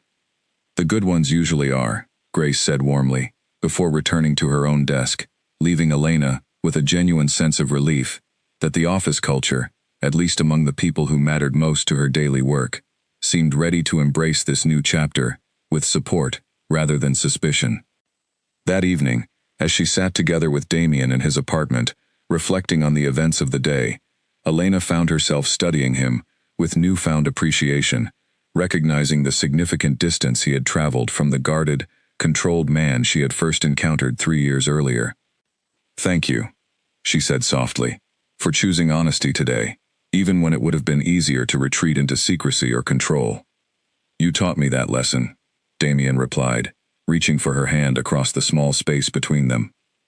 "Every time you pushed back against my instinct toward isolation, every time you demanded honesty instead of accepting silence, you helped me become someone capable of standing in that boardroom today and defending what truly matters to me."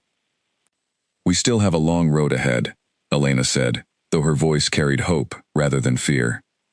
"I know," Damien agreed, "but for the first time in longer than I can remember, I'm not afraid to walk that road, especially knowing I don't have to walk it alone." They sat together in comfortable silence, the events of the day settling into something resembling peace, both of them aware that significant challenges likely remained ahead, particularly given Victor's evident determination to find further reasons for concern. But for this quiet evening, surrounded by the warmth of genuine connection rather than the cold walls of fear and control, they allowed themselves to simply exist together, grateful for the courage that had carried them through one of the most significant challenges their relationship had faced thus far. The review period began quietly enough, with Elena settling into her new role overseeing strategic partnerships, a position that finally allowed her talents to shine, without the shadow of favoritism accusations hanging over every decision she made. For nearly 2 weeks, everything progressed smoothly, the merger negotiations with Sterling Industries continuing without significant obstacles, and the whispered rumors within the office gradually fading as colleagues grew accustomed to the new arrangement. During those 2 peaceful weeks, Elena and Damien settled into a rhythm that felt, for the first time, genuinely sustainable, unburdened by secrecy or the careful management of appearances that had defined so much of their relationship's early months. They shared lunches openly, attended a handful of casual work events together without hesitation, and found themselves growing more confident with each passing day that the crisis with Victor and the board had finally, truly resolved itself. Elena's new role also proved genuinely fulfilling, allowing her to travel occasionally to meet with partner organizations and negotiate agreements with a level of independence she had never experienced during her years as Damien's direct assistant. She approached the work with the same sharp instincts and dedication that had always defined her career, and within the first 2 weeks, she had already secured 2 promising new partnerships that promised significant benefits for the company's cultural outreach efforts. "You seem happier," Damien observed one evening, as they shared a quiet dinner at his apartment. "More settled somehow than I have seen you in months." "I feel more like myself," Elena admitted. "The new role suits me. And having things finally out in the open between us, no more hiding, no more careful management of who knows what, it's a relief I did not fully anticipate." "I feel the same way," Damien said, "though I suspect we should remain cautious. Victor has not fully accepted the board's decision, from what I understand. He continues raising concerns whenever the opportunity presents itself." "Let him raise concerns," Elena said, confidence evident in her voice. "We've already weathered the worst of it. Whatever he tries next, we'll handle it together." Neither of them anticipated just how quickly that confidence would be tested. Then, on a Wednesday morning that started like any other, Elena's phone buzzed with an urgent message from a colleague in the communications department. "You need to see this immediately." Attached was a link to an online business publication, one known for aggressive reporting on corporate scandals and executive misconduct. Elena's stomach dropped as she opened the article, her eyes scanning the headline with growing horror. "Cross Enterprises CEO's Secret Romance," with subordinate raises questions about merger integrity. The article detailed their relationship in surprisingly accurate detail, information that could only have come from someone with intimate knowledge of the recent board meeting and the private discussions surrounding the restructuring decision. It painted the situation in the worst possible light, suggesting that Elena's promotion had been purely the result of personal favoritism rather than genuine merit, and questioning whether Damien's judgment could be trusted during the sensitive merger negotiations, given his apparent willingness to prioritize personal relationships over professional standards. Elena's hands trembled as she read through the piece, recognizing certain phrases and details that suggested the source had been present during the actual board meeting, someone with direct access to information that should have remained strictly confidential. She called Damien immediately, her voice tight with anxiety. "Have you seen it?" she asked, the moment he answered. "I'm looking at it right now," he said, his voice carrying a controlled calm that Elena recognized as the sound of barely contained fury. "This can only have come from someone within the boardroom that day." "Victor," Elena said immediately. "I can't prove that yet, but the timing and the specific details make it difficult to imagine any other source. What does this mean for the merger?" Damien was silent for a moment before responding, and the hesitation in his voice told Elena everything she needed to know about the severity of the situation. "Sterling Industries has already reached out, requesting an emergency call this afternoon. They have concerns about proceeding, given the current publicity surrounding leadership stability at Cross Enterprises." The merger negotiations represented months of careful work, involving thousands of employees whose livelihoods depended on the successful expansion the deal promised to bring.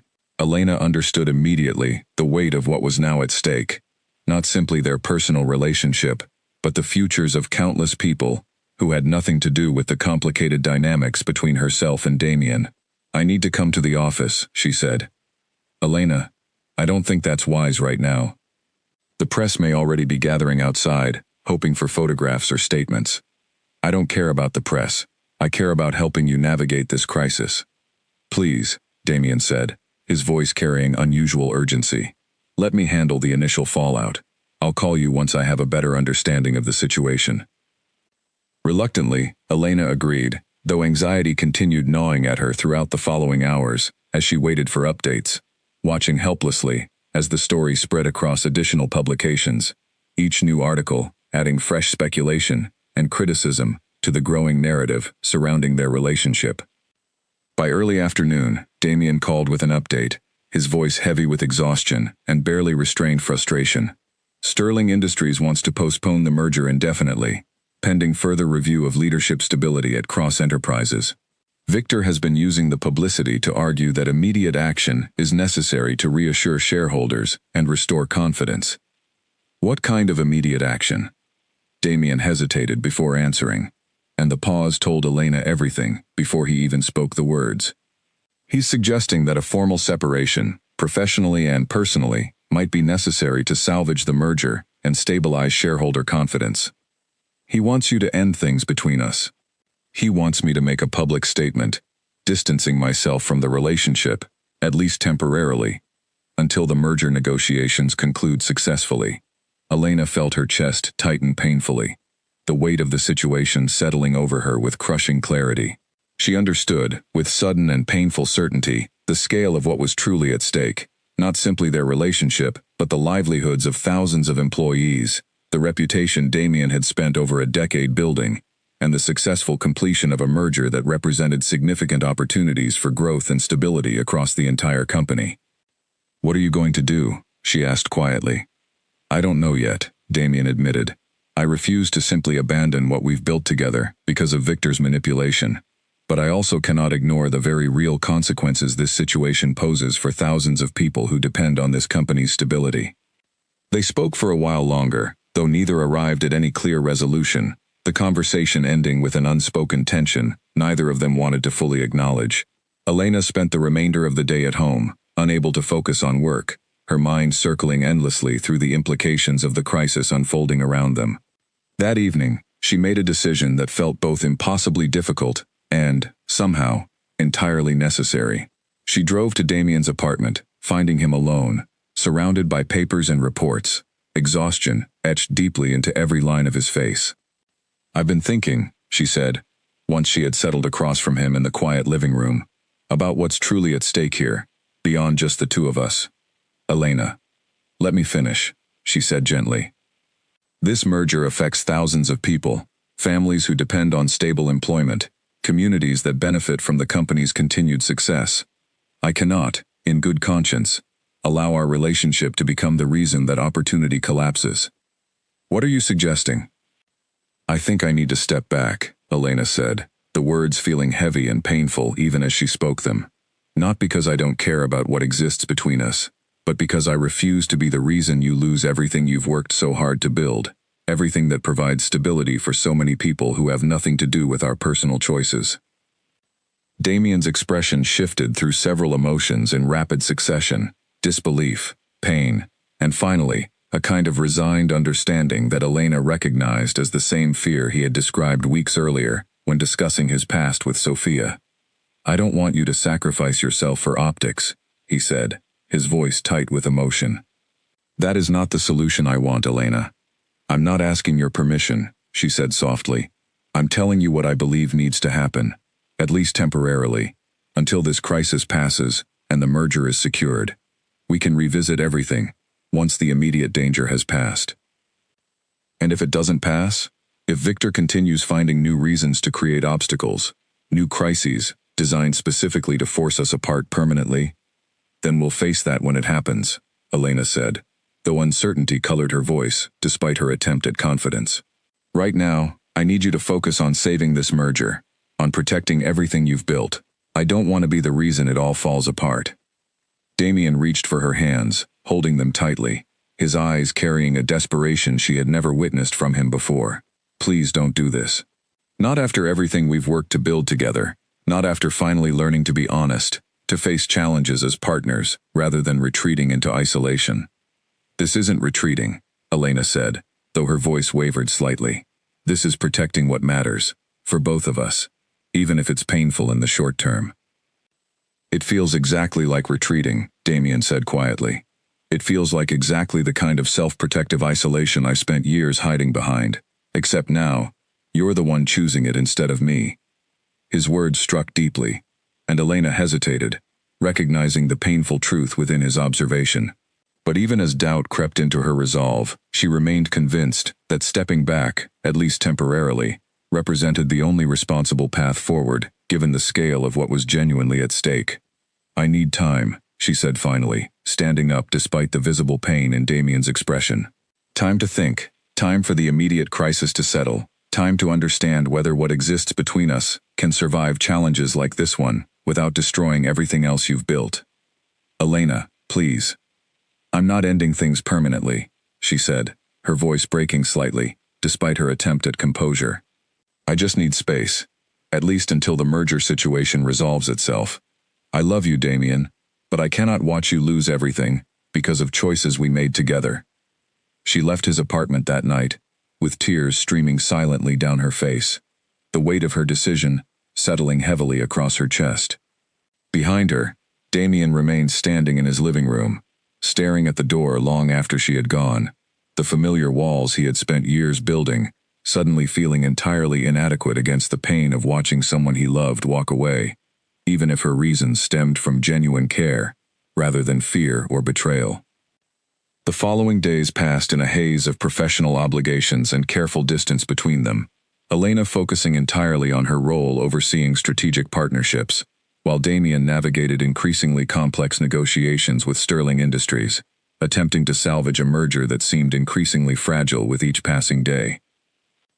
Victor, sensing an opportunity in the growing distance between them, continued pressing his advantage within board discussions, suggesting that Elena's voluntary separation represented exactly the kind of stability the situation required, using her sacrifice as evidence that supported his ongoing campaign against what he viewed as an unnecessary and risky personal complication within the company's leadership structure.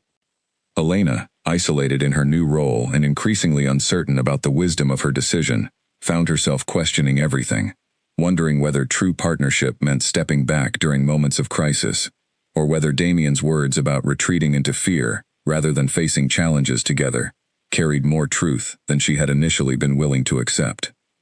Priya noticed the change in her friend almost immediately, calling one evening after several days had passed without their usual conversations. "You've been distant," Priya said. "What happened?"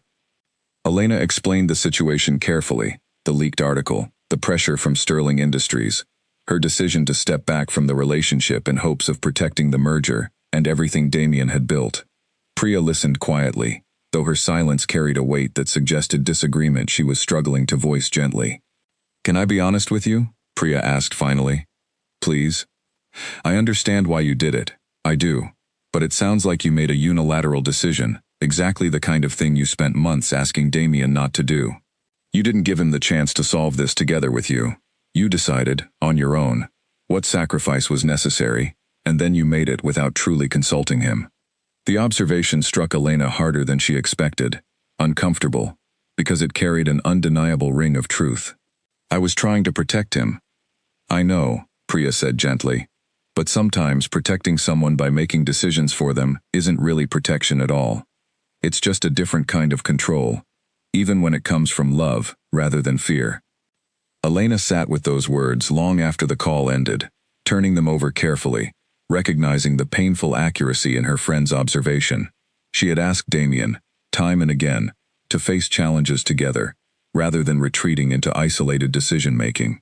Yet when the crisis had finally arrived, she had done exactly what she had once criticized him for, choosing sacrifice and distance over honest partnership, convinced that her choice represented selflessness, rather than the same fear-based retreat she had spent months trying to help him overcome.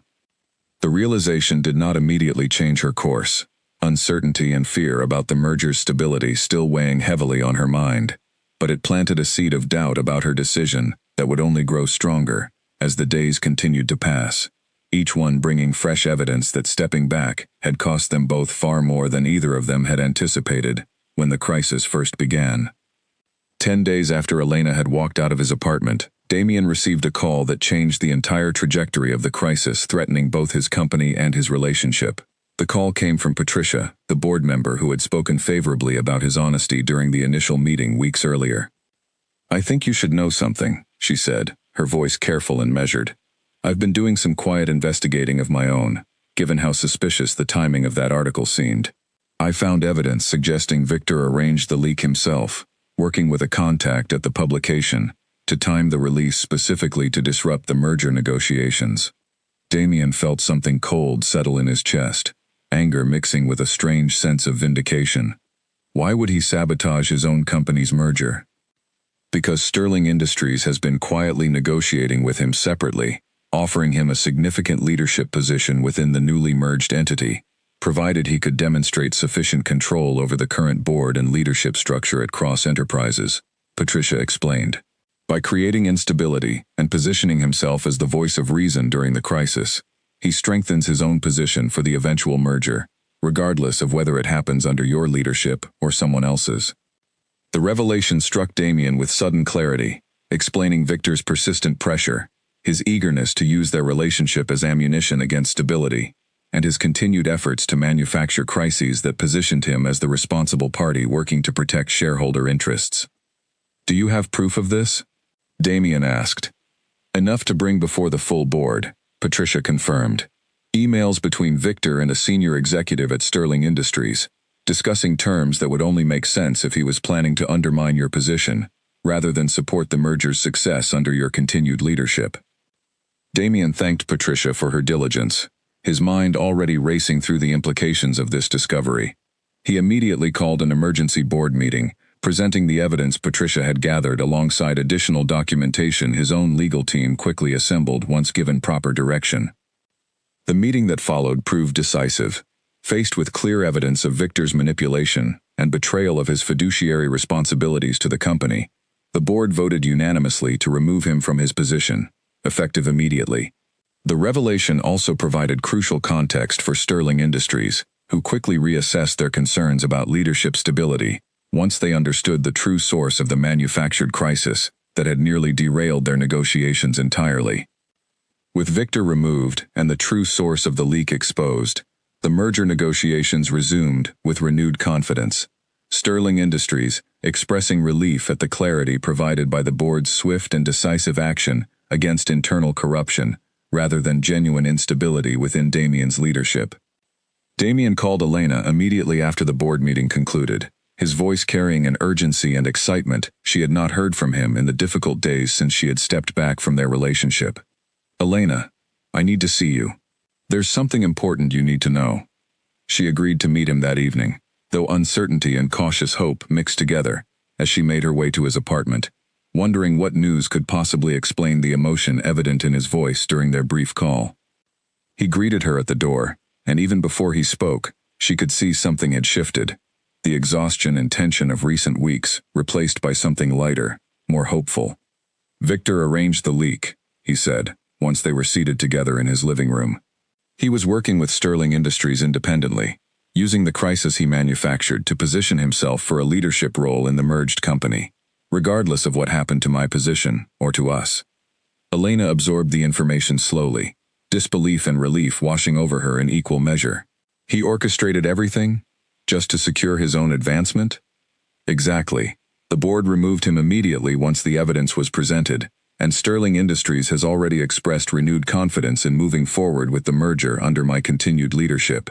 "Damien, that's wonderful news." "It is," he agreed, though his expression grew more serious as he continued. "But it also means that everything we sacrificed, the distance we created between us, was based on a manufactured crisis, designed specifically to manipulate us into destroying what we had built together."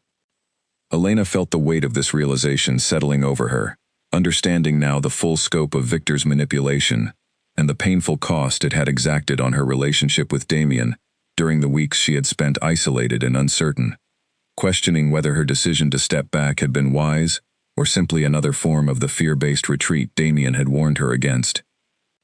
"I made a mistake," she said quietly, stepping back, creating distance between us, exactly when we needed to face challenges together most. I let fear and manufactured crisis dictate my choices, instead of trusting in what we had built. "We both made mistakes," Damien said gently, reaching for her hand. "I should have fought harder against your decision to step back, should have insisted we face the crisis together, rather than allowing you to sacrifice our relationship for what turned out to be manufactured circumstances entirely." "Can we start again?" Elena asked, hope and vulnerability evident in her voice, not from the beginning, but from here, from this moment, with everything we've learned about honesty and partnership over these difficult months. "I would like nothing more," Damien said, his voice carrying the same vulnerability that had first surprised her weeks earlier, during his confession about Sophia, and the walls he had built to protect himself from further heartbreak. They spent the remainder of the evening talking through everything that had happened, processing the pain and confusion of recent weeks, and slowly rebuilding the trust and connection that Victor's manipulation had nearly succeeded in destroying entirely. It was not an instant return to the comfortable partnership they had been building before the crisis began, but rather a careful, honest reconstruction, both of them committed to learning from the mistakes that had nearly torn them apart. "I want to do something different this time," Damien said, as the evening drew toward its close. "Not just privately reconciling, but publicly acknowledging what exists between us, without hiding behind restructured positions or careful management of optics. I'm tired of treating our relationship as something requiring careful control, rather than genuine celebration." "What are you proposing?" "There's a company gala planned for next month, celebrating the successful completion of the merger with Sterling Industries," Damien explained. "I want to make a public statement there, acknowledging our relationship openly, without qualification or careful positioning, designed to minimize scrutiny." Elena felt a flutter of nervous excitement at the suggestion, recognizing the significance of what he was proposing. "That's a considerable risk, Damien. Public perception, shareholder confidence, everything we worked so hard to protect during the crisis. I've spent too many years hiding important parts of myself behind careful control and calculated risk management," Damien said. "I'm tired of it, Elena. I want the chance to build something real, openly, without the constant fear of discovery or manufactured crisis threatening to tear it apart. If shareholders and board members cannot accept genuine happiness and stability simply because it exists alongside a personal relationship, then perhaps they were never truly interested in the company's long-term success in the first place." Elena studied him carefully, recognizing the profound growth evident in his willingness to embrace vulnerability so openly, so publicly, after years spent building walls specifically designed to prevent exactly this kind of exposure. "I would be honored to stand beside you at that gala," she said finally, warmth and certainty filling her voice, despite the nervousness that still lingered beneath the surface.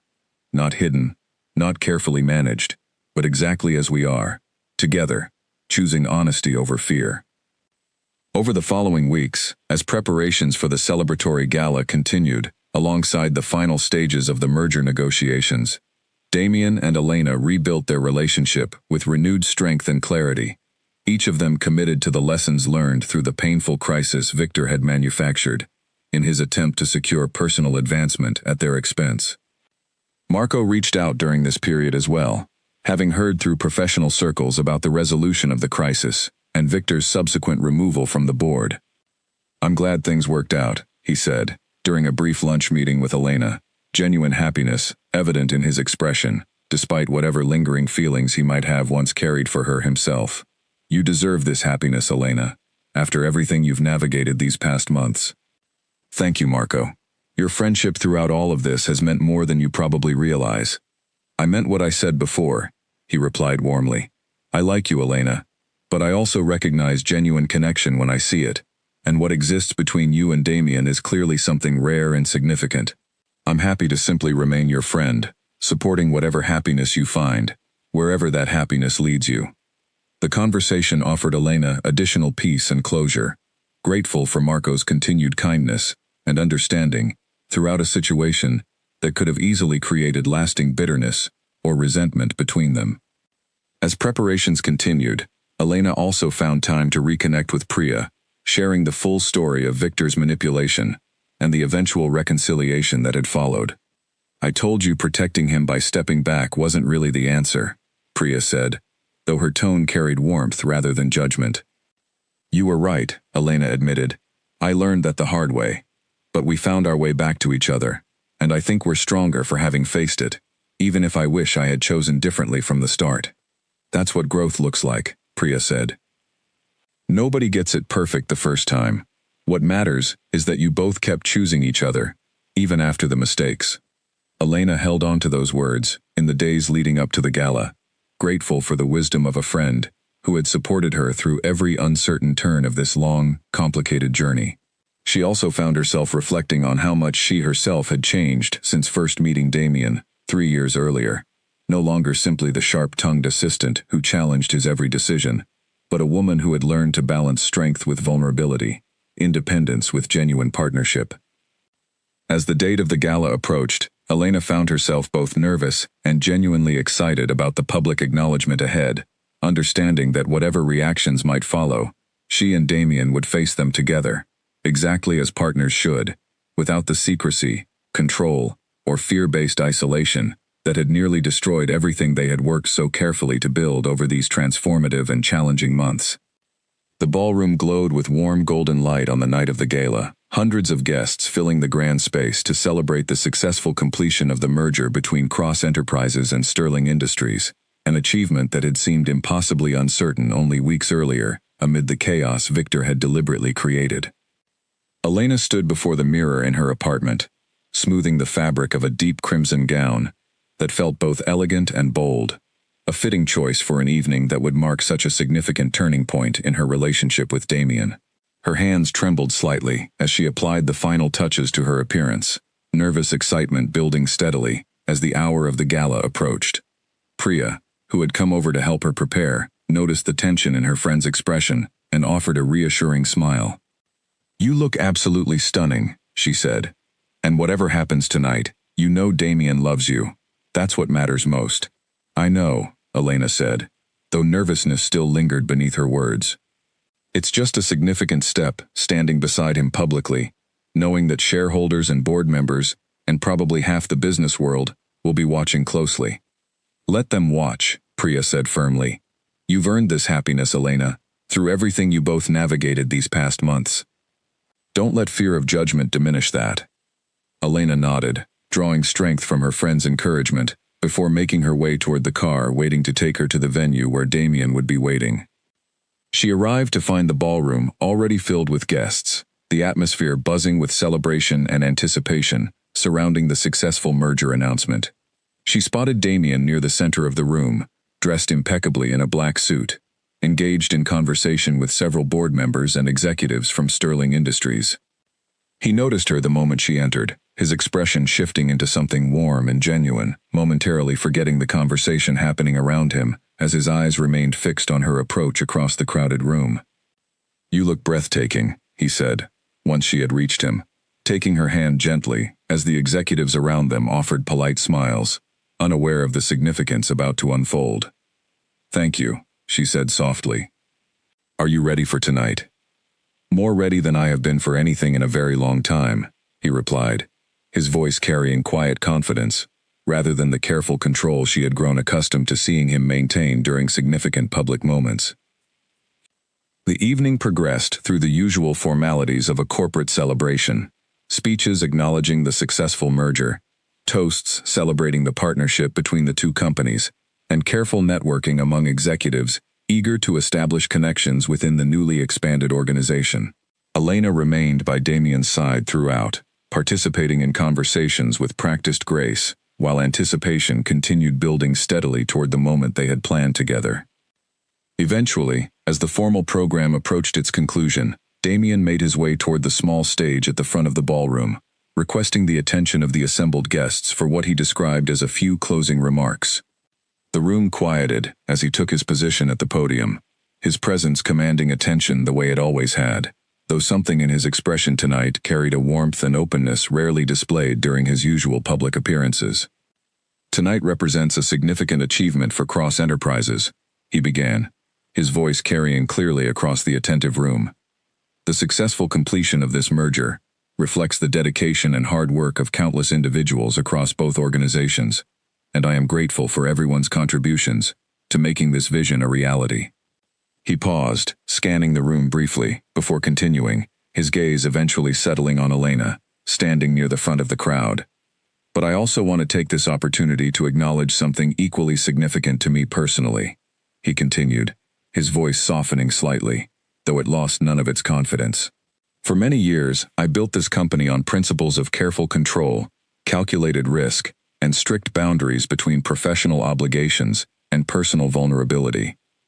I believed, for a long time, that this approach represented strength, that keeping careful distance from genuine connection protected both myself and everything I worked to build." The room remained silent, guests exchanging curious glances as they sensed the personal nature of the remarks unfolding before them. "I was wrong," Damien said simply. "Over these past months, I have learned that true strength comes not from isolation or careful control, but from the courage to embrace genuine connection, even when it feels frightening, even when it challenges everything I once believed about protecting myself from vulnerability. He looked directly at Elena now, his expression carrying an openness that made her breath catch despite the public setting surrounding them. Elena Vasquez has taught me more about genuine partnership, honesty, and courage than anyone else in my life, he said. She challenged the walls I built around myself, refused to accept my silence and control as substitutes for genuine communication, and helped me become someone capable of standing before all of you tonight, speaking honestly about something I once would have hidden behind careful management and calculated distance. Elena felt tears building in her eyes as she listened, overwhelmed by the sincerity and vulnerability, evident in every word he spoke, qualities she had never imagined witnessing from him during a public setting surrounded by board members, executives, and industry colleagues.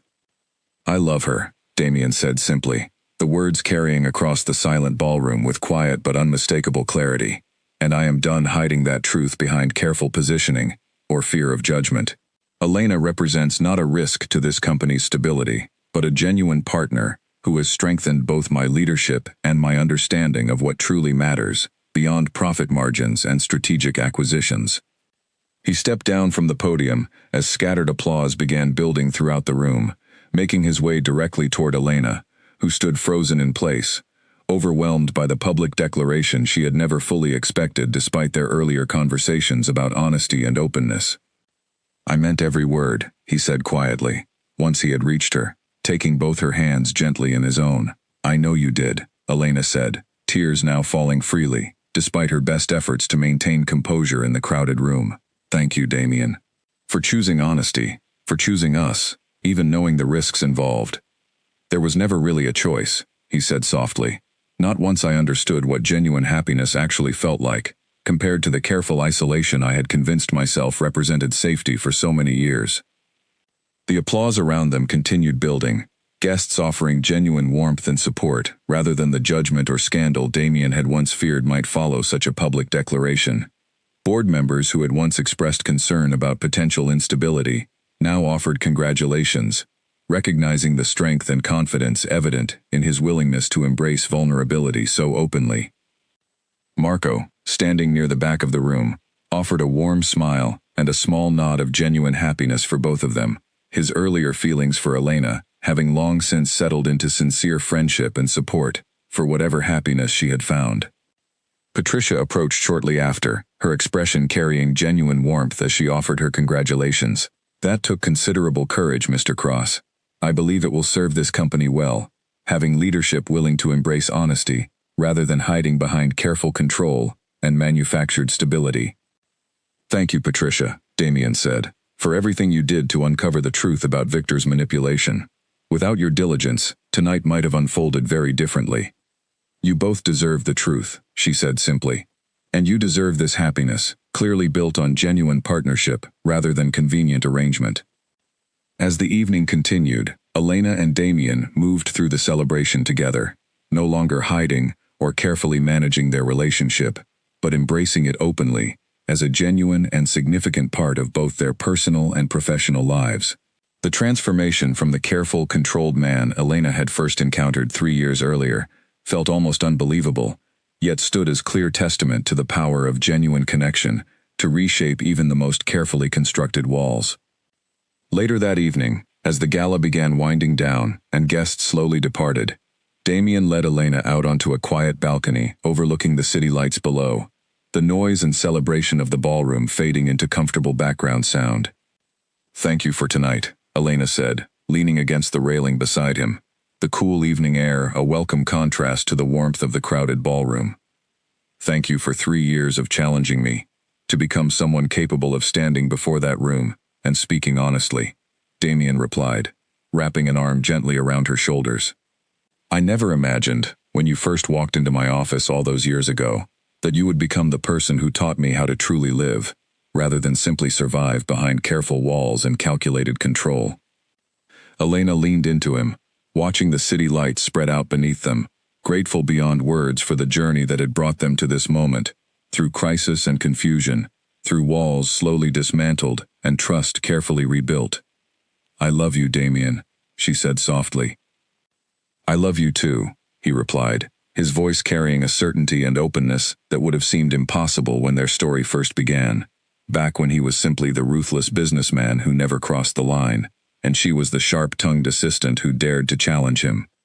They remained on the balcony together for a long while, comfortable silence settling between them, both grateful for the courage that had ultimately led them toward genuine happiness, rather than the careful isolation that had once defined so much of both their lives before their paths had crossed.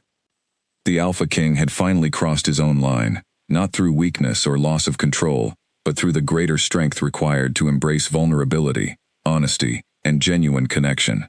And as the city lights twinkled below them, Elena understood, with complete certainty, that whatever challenges the future might bring, they would face them together, exactly as true partners should, bound not by fear or careful control, but by the genuine love and respect that had grown steadily between them through every difficult chapter of their remarkable journey.